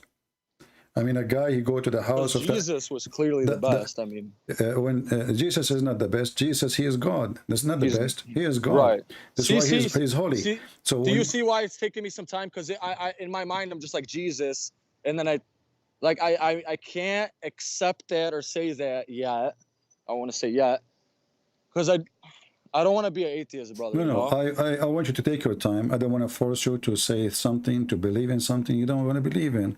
You see, Christianity, you cannot bribe God, you cannot fool God, and you cannot lie to God. So you can lie to yourself only. So if you want to say I believe, that's mean you believe. You have to say, and you have to do what you believe in your heart. I believe in Jesus Christ. I'm just finding my as way. As what? I believe in Jesus Christ as a miraculous human being that was inspired by God. And I don't understand I just can't understand the 3 in 1, that it's 3 persons but one. I'm trying to get around that. Do you have water at home? I have water at home, yeah. Isn't it 3 and 1 at the same time? How? Because of H2O? Yeah, isn't it? Yeah. This is the essence of life of everybody. The Quran says, وَجَعَلْنَا مِنَ الْمَاءِ كُلَّ شَيْءٍ حَيٍّ. We made from water every living thing, which is really wrong and right in the same time. Why?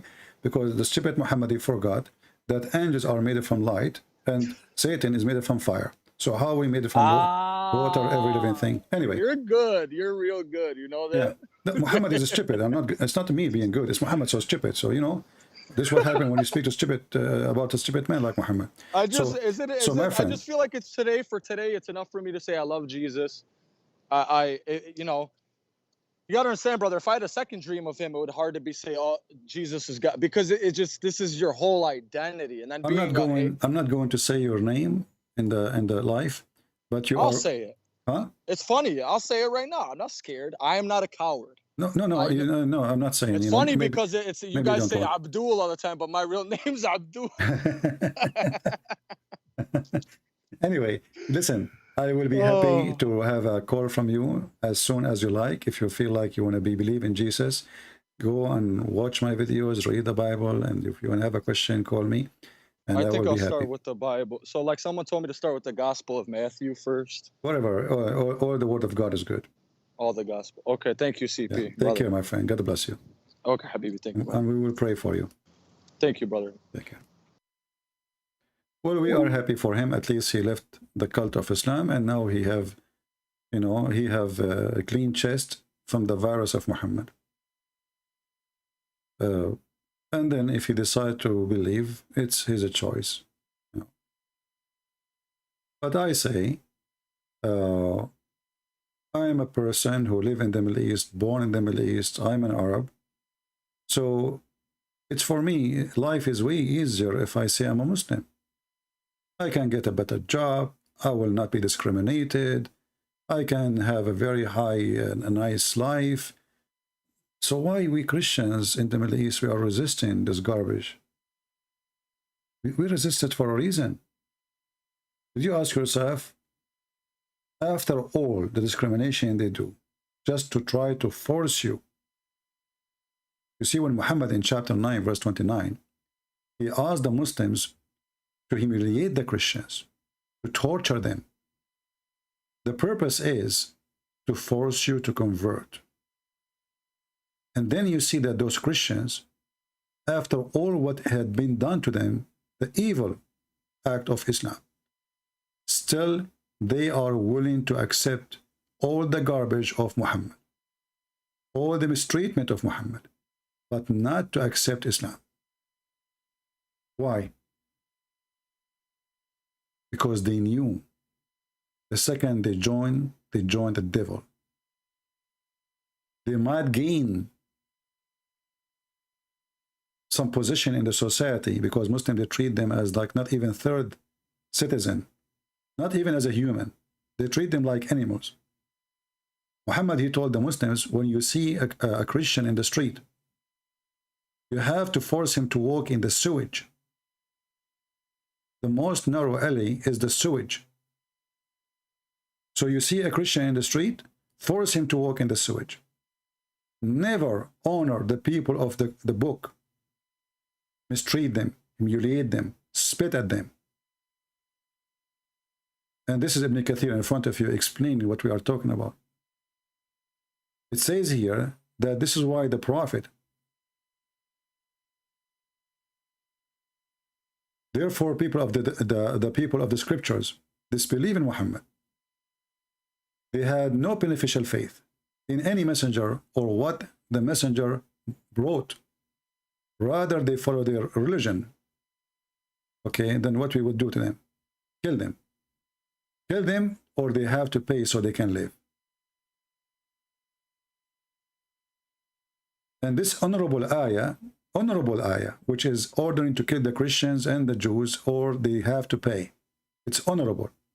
And here he say, they have to pay the jizya with disgrace and humiliated. They have to be spit at. Muslims are not allowed to honor the people of the Dhimma. You see the Muslims, they complain, they say in America, there's discrimination for us, which is a lie. Go and see the same Muslims who they speak about rights and human rights. Go and see what they believe in when it's come to non-Muslims. Go and see how they treat Christians in Pakistan, how to treat non-Muslims in Afghanistan, in Indonesia, in Iraq, in Syria, in Egypt, everywhere. They are following the step of the devil Muhammad. They have to be disgraced. They have to be spit at. Then here says, the Prophet, he said, don't initiate salam. Don't say shalom. Don't say peace. There's what peace? Those are Christians. To the Jews and the Christians. If you meet any of them in the road, force them to the narrowest alley. That's why the Muslims, they always feel superior. They think that if you are a Christian, you are under their feet. And that's why they cannot take it when they see somebody is a Christian and he is defeating them. How in the world the Christians are defeating us? Allah is on our side and we should defeat them. And this is why it was a very horrible news for them when they were defeated in Iraq, in Syria, everywhere. When they gather from every land to fight the Jews, and the Jews are a little tiny minority, yet they've been defeated. The Jews, they have 4 airplanes. 3 of them, they stopped working during the war. And all the Muslim countries, they send army, volunteers from everywhere to join. Yet they've been defeated. So because they feel superior, they feel more anger for what's happening. And hatred is blinding them. Islam not only teaches you to be superior to others, Islam teaches you that you have the right to bring every human being as a slave.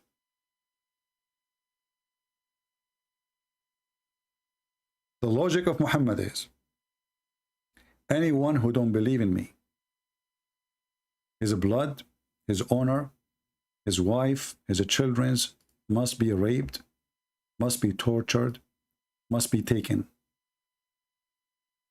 You are the most benefit, the best of mankind. Muslims, they are racist. They think they are the best, and the rest, they are not even human. They are animals.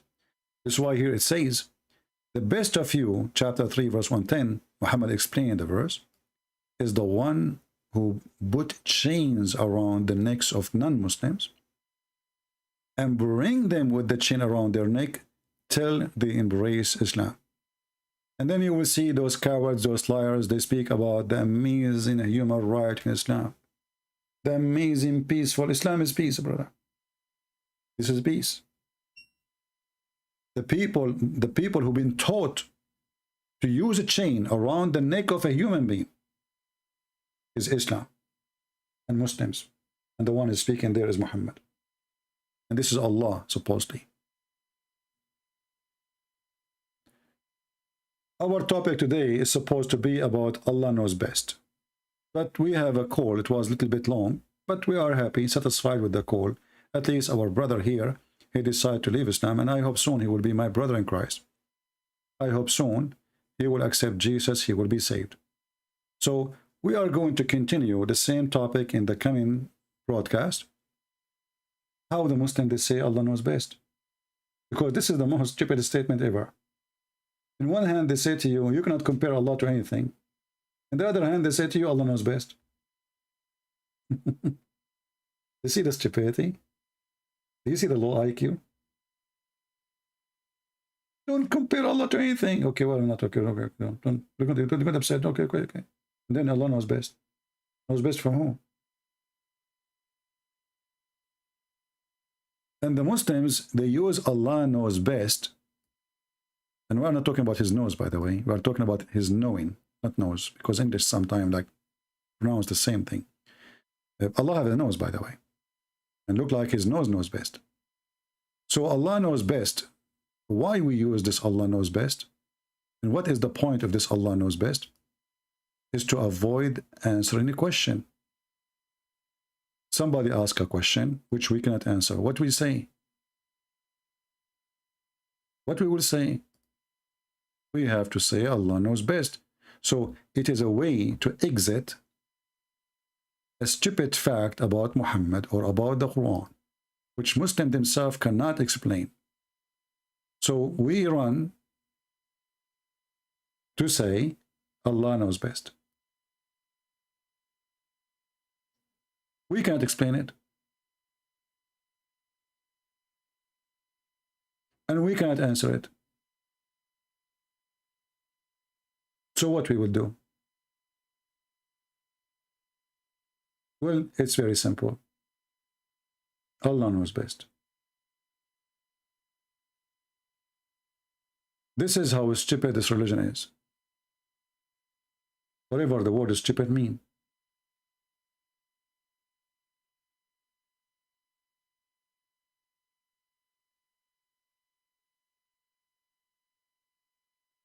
Allah knows best.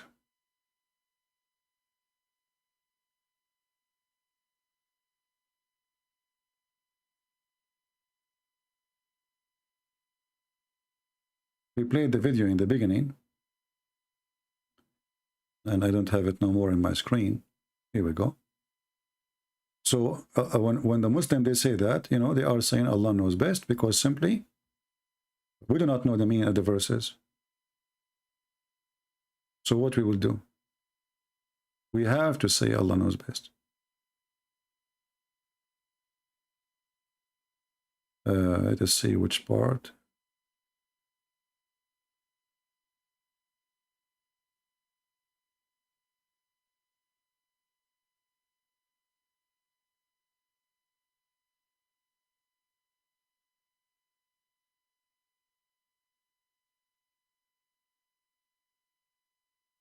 Okay.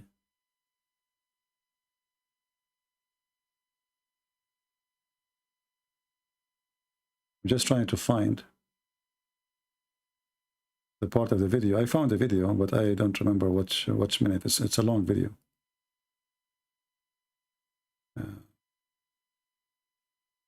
Okay. I think this part here.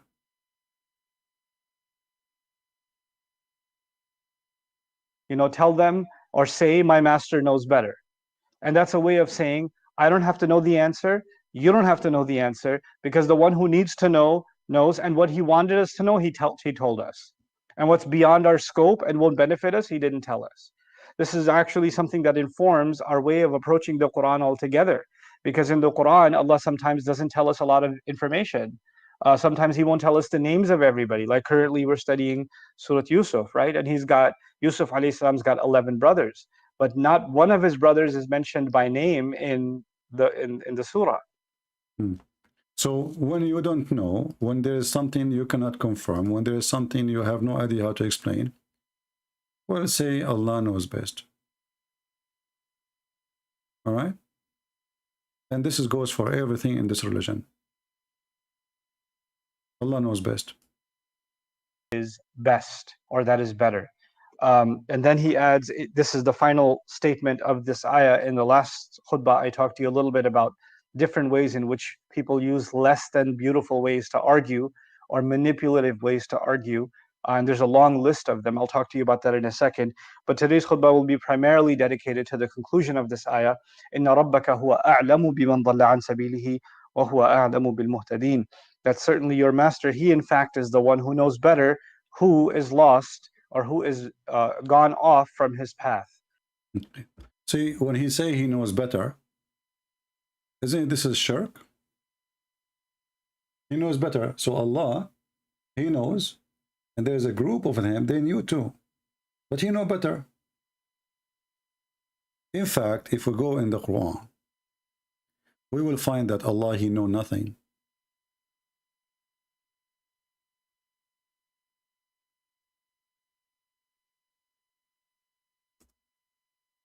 If we read the verse like this as an example.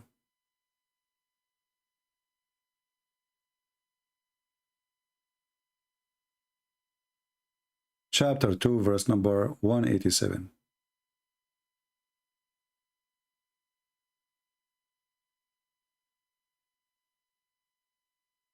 What it says?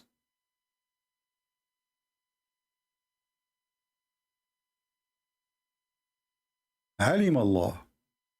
See, the Muslim translation says, God knew. God knew. But in Arabic, it doesn't say really that God knew. It says, he just found out.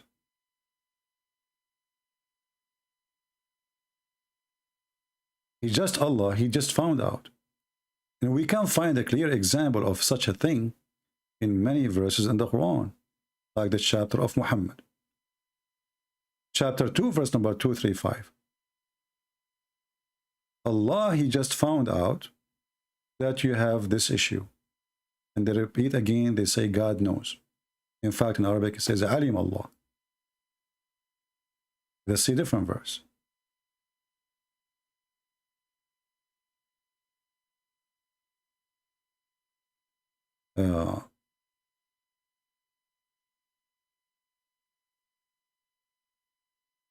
This one is even more stupid.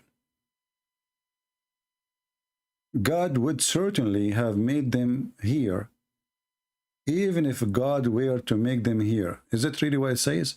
Change the translator. In Arabic, it says, وَلَوْ عَلِمَ اللَّهُ. And if Allah, he knew.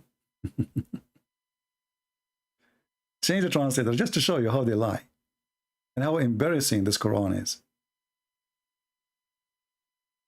Had Allah known.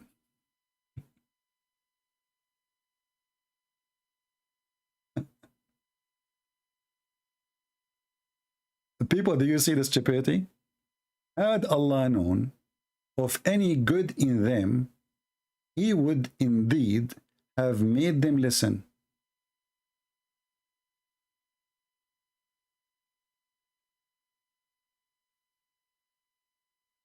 In Arabic it says, وَلَوْ عَلِمَ اللَّهُ. If Allah found out that there's good on them, he would do the following.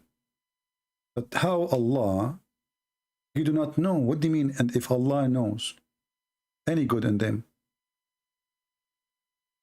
and then he would indeed make them listen.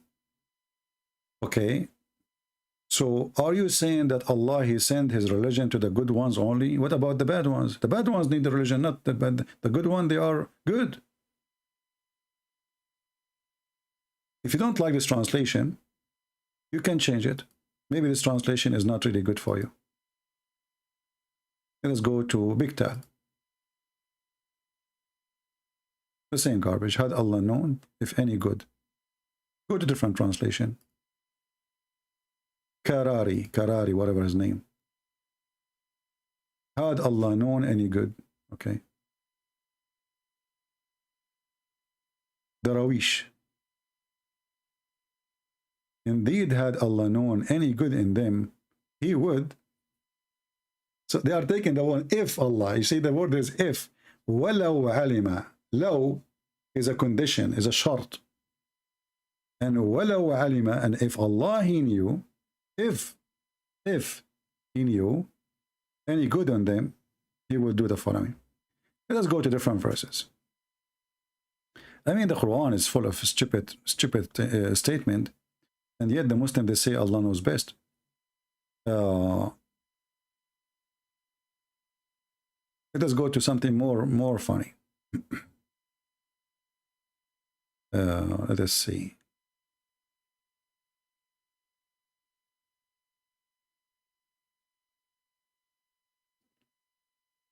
Which verse we will show you.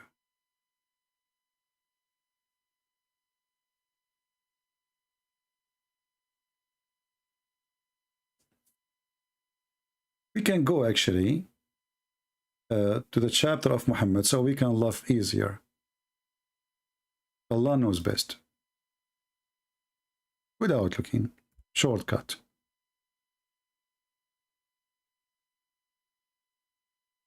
Allah, he told the Muslims, 100 of you can fight 1,000.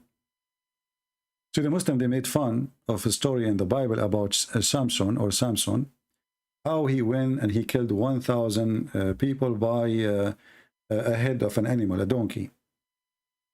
Well, obviously Samson is not making war and winning because of his muscles. God, he made him have victory. And here we see the Muslims, they are trying to say that every one of the Muslims is Samson.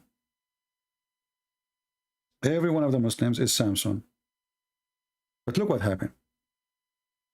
O Prophet, encourage the Muslims, the believers, to go to fight. Not mobilize, encourage them. See, the translation is false translation. This guy was eating too much hummus. Prophet, rouse the believers, encourage them, yeah, to fight. If there is a 20 among you, patient, preserving, they will vanquish 200. If there is 100, they will vanquish 1,000. So the ratio is 1 to 10. Very clear. The Muslim, they went, they got busted, they lost. Right away now, look what Allah said to Muhammad, because now you have to cover his ass. So he said, for the present, Allah has lightened your task. For he knoweth in youth that there is a weakening spot in you. Aren't you the one who just said the verse before it? When you gave them this verse, you do not know that they have a weakness? People, do you understand? Do Allah knew that those people, they have a weakness? And look, nothing changed. 100 of you can fight, what? 1,000. Okay, 100 can fight 1,000. Now here 100, what 100 can do? 100, they can fight 200. And the same condition, patient and preserving. So if Allah, he knew, and Allah knows best, how come Allah, the one who knows best, he did not knew that they have a weakness spot on them when he gave them the first task? Look like Allah, he just received an update. He downloaded some information from the Muslim head, and he found that they have a weakness. So for the moment, Allah, he found a weak spot on you. You see, this is not a weak spot on them. This is a weak spot on you, Allah. Because remember, if Allah is God and he promised them victory, who cares if they are 100 or 1,000 or even 1? If God is with me, that's what the Bible says, who could be against me? So if I am a one person and China, all of it is going to wage war on me alone, who can take me? Nobody. Because it's not my power, it's the power of God.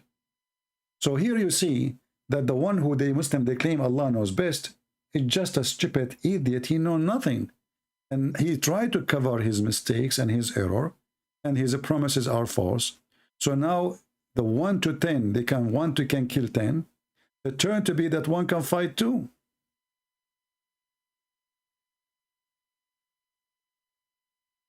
And now if we take this to what's happening, the Muslim defeated all over the world, even in the time of Muhammad. Muhammad, he took his army all the way to Tabuk. He come back like a puppy. The Muslim, they were able to defeat the Roman after Muhammad died, not in his time. He told them, we will have victory. Let us attack the Roman, get the blonde girls. He was sure from victory. He went there. He came back shish kebab.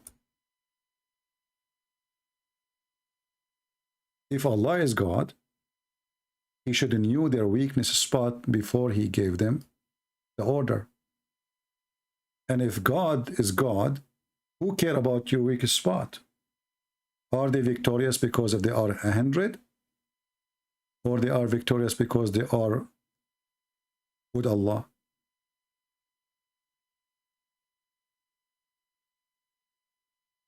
And not to forget to mention that Allah knows best, yet he do not know how the baby is made. He do not know how the earth is created. In one chapter he says the earth was, the mountains was created first, before the stars, and the other chapter says, well, the stars was made before the mountains. The baby is made from semen, and semen became a blood, and the woman, she have semen coming from her ribs, and the man have a semen coming from his backbone, and the hail coming from mountains in heaven, etc., etc. So when the Muslim, they say Allah knows best, it is an embarrassment statement proving to us that Allah cannot be God, because they are comparing Allah to who? We will continue our topic, the same topic, in the coming, broadcast. Don't forget to subscribe, and you can join us in Patreon. It's for free. Patreon will send you email immediately when I post a link there, so you will receive notification, because YouTube is fighting us, as everybody knows, and many don't receive notification. And sometime I don't know really what time I will go, so just subscribe, and you'll receive email to your phone right away. Christian Prince, he posts something, you click, you check, you will see it, and you can join us. Don't forget to make a comment if you care, because it's going to be very embarrassing that a human being, he listened to all what we said, and not one statement made a move of you. If we make a movie, we'll make a comment about it. Fiction movie, stupid movie. So everything we heard today from me or our friend, our guest, who left Islam today, if nothing moved you, I don't know why you are coming here. What is the point? You are dead. You know the Lord, he said, let the dead bury the dead. You think about it, how the dead will bury the dead? They are not dead. The fact they are. And many of us today, we are just living dead. We think we are alive, but we don't produce, we don't have production, and we do nothing useful. And one day our life will be taken away from us. And then you will understand why the Lord, he said, let the dead bury the dead. For life is through Jesus. And Jesus said, from their fruits you shall know them. And the dead is the one who have no fruits. Jesus said that the trees who don't give a fruit will be cut and will be thrown into the fire. So don't be that tree. Help somebody. Teach somebody. Learn from somebody so you can be a teacher too. Don't be a person who just eat a fruit. Be a person who make better fruit. So we pray that all of you one day, you will become knowledgeable and you can beat Christian Prince in everything he speak of about Islam or anything. I pray that all of you will become knowledgeable. I pray that I will become your student, if that is possible. I pray that all of us, we will be humble. I will pray that we will not be arrogant. I pray that we will be servant and we will wash the feet of each other. I pray to be a servant so we can be the master. And the one who seeks to be master, he will never be one. The one who seeks to be a servant is the one who will be called master. And this is why the Lord himself, he washed the feet of his disciple. And he made it as a condition. If you don't let me do it, I do not know you. And this is the Lord himself. This is not a prophet. This is not an angel. This is the Lord, the Messiah. He washed our feet. So shall we learn? So wash the feet. And there's many ways to do it. Fight for the truth. Bring somebody to Christ. So one day, after you live long or short, the Lord, he asks you, how many people you brought to Christ? How many people you spoke to them about me? What you did exactly? What you were doing? If you have no answer, that means you are in a very, very bad position. If you have many fruits with you, You are blessed, my friend. So bless your life, and the Lord always speak with them. From their fruits you shall know them. And this is why we know Muhammad is evil, and we know that Jesus himself, even Jesus himself, we judge him by his fruits. Otherwise, anyone can say, I'm God, worship me. Anyone can claim to be the Messiah. And many came before and came after the Messiah, claim to be the Messiah. But from their fruits, we shall know them. And with the Holy Lord, with his holy teaching, we leave you in peace. And we wish you a blessed Sunday. We pray that all of you will be healthy and wealthy and doing great. Take care and God bless.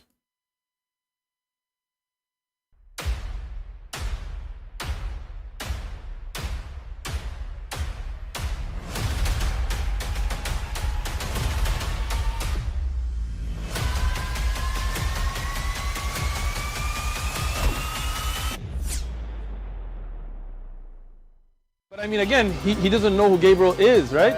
Because he didn't come from an Abrahamic faith.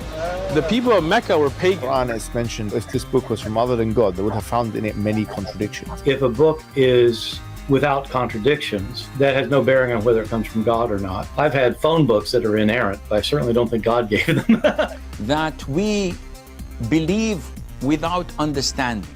The brother asked a very important question, that most of the scholars say that listening to music, watching movies, and most of the television programs, they're haram. So how can we have fun? Let me tell you, brother, at the outset, that having fun is permitted in Islam as long as the fun is halal fun.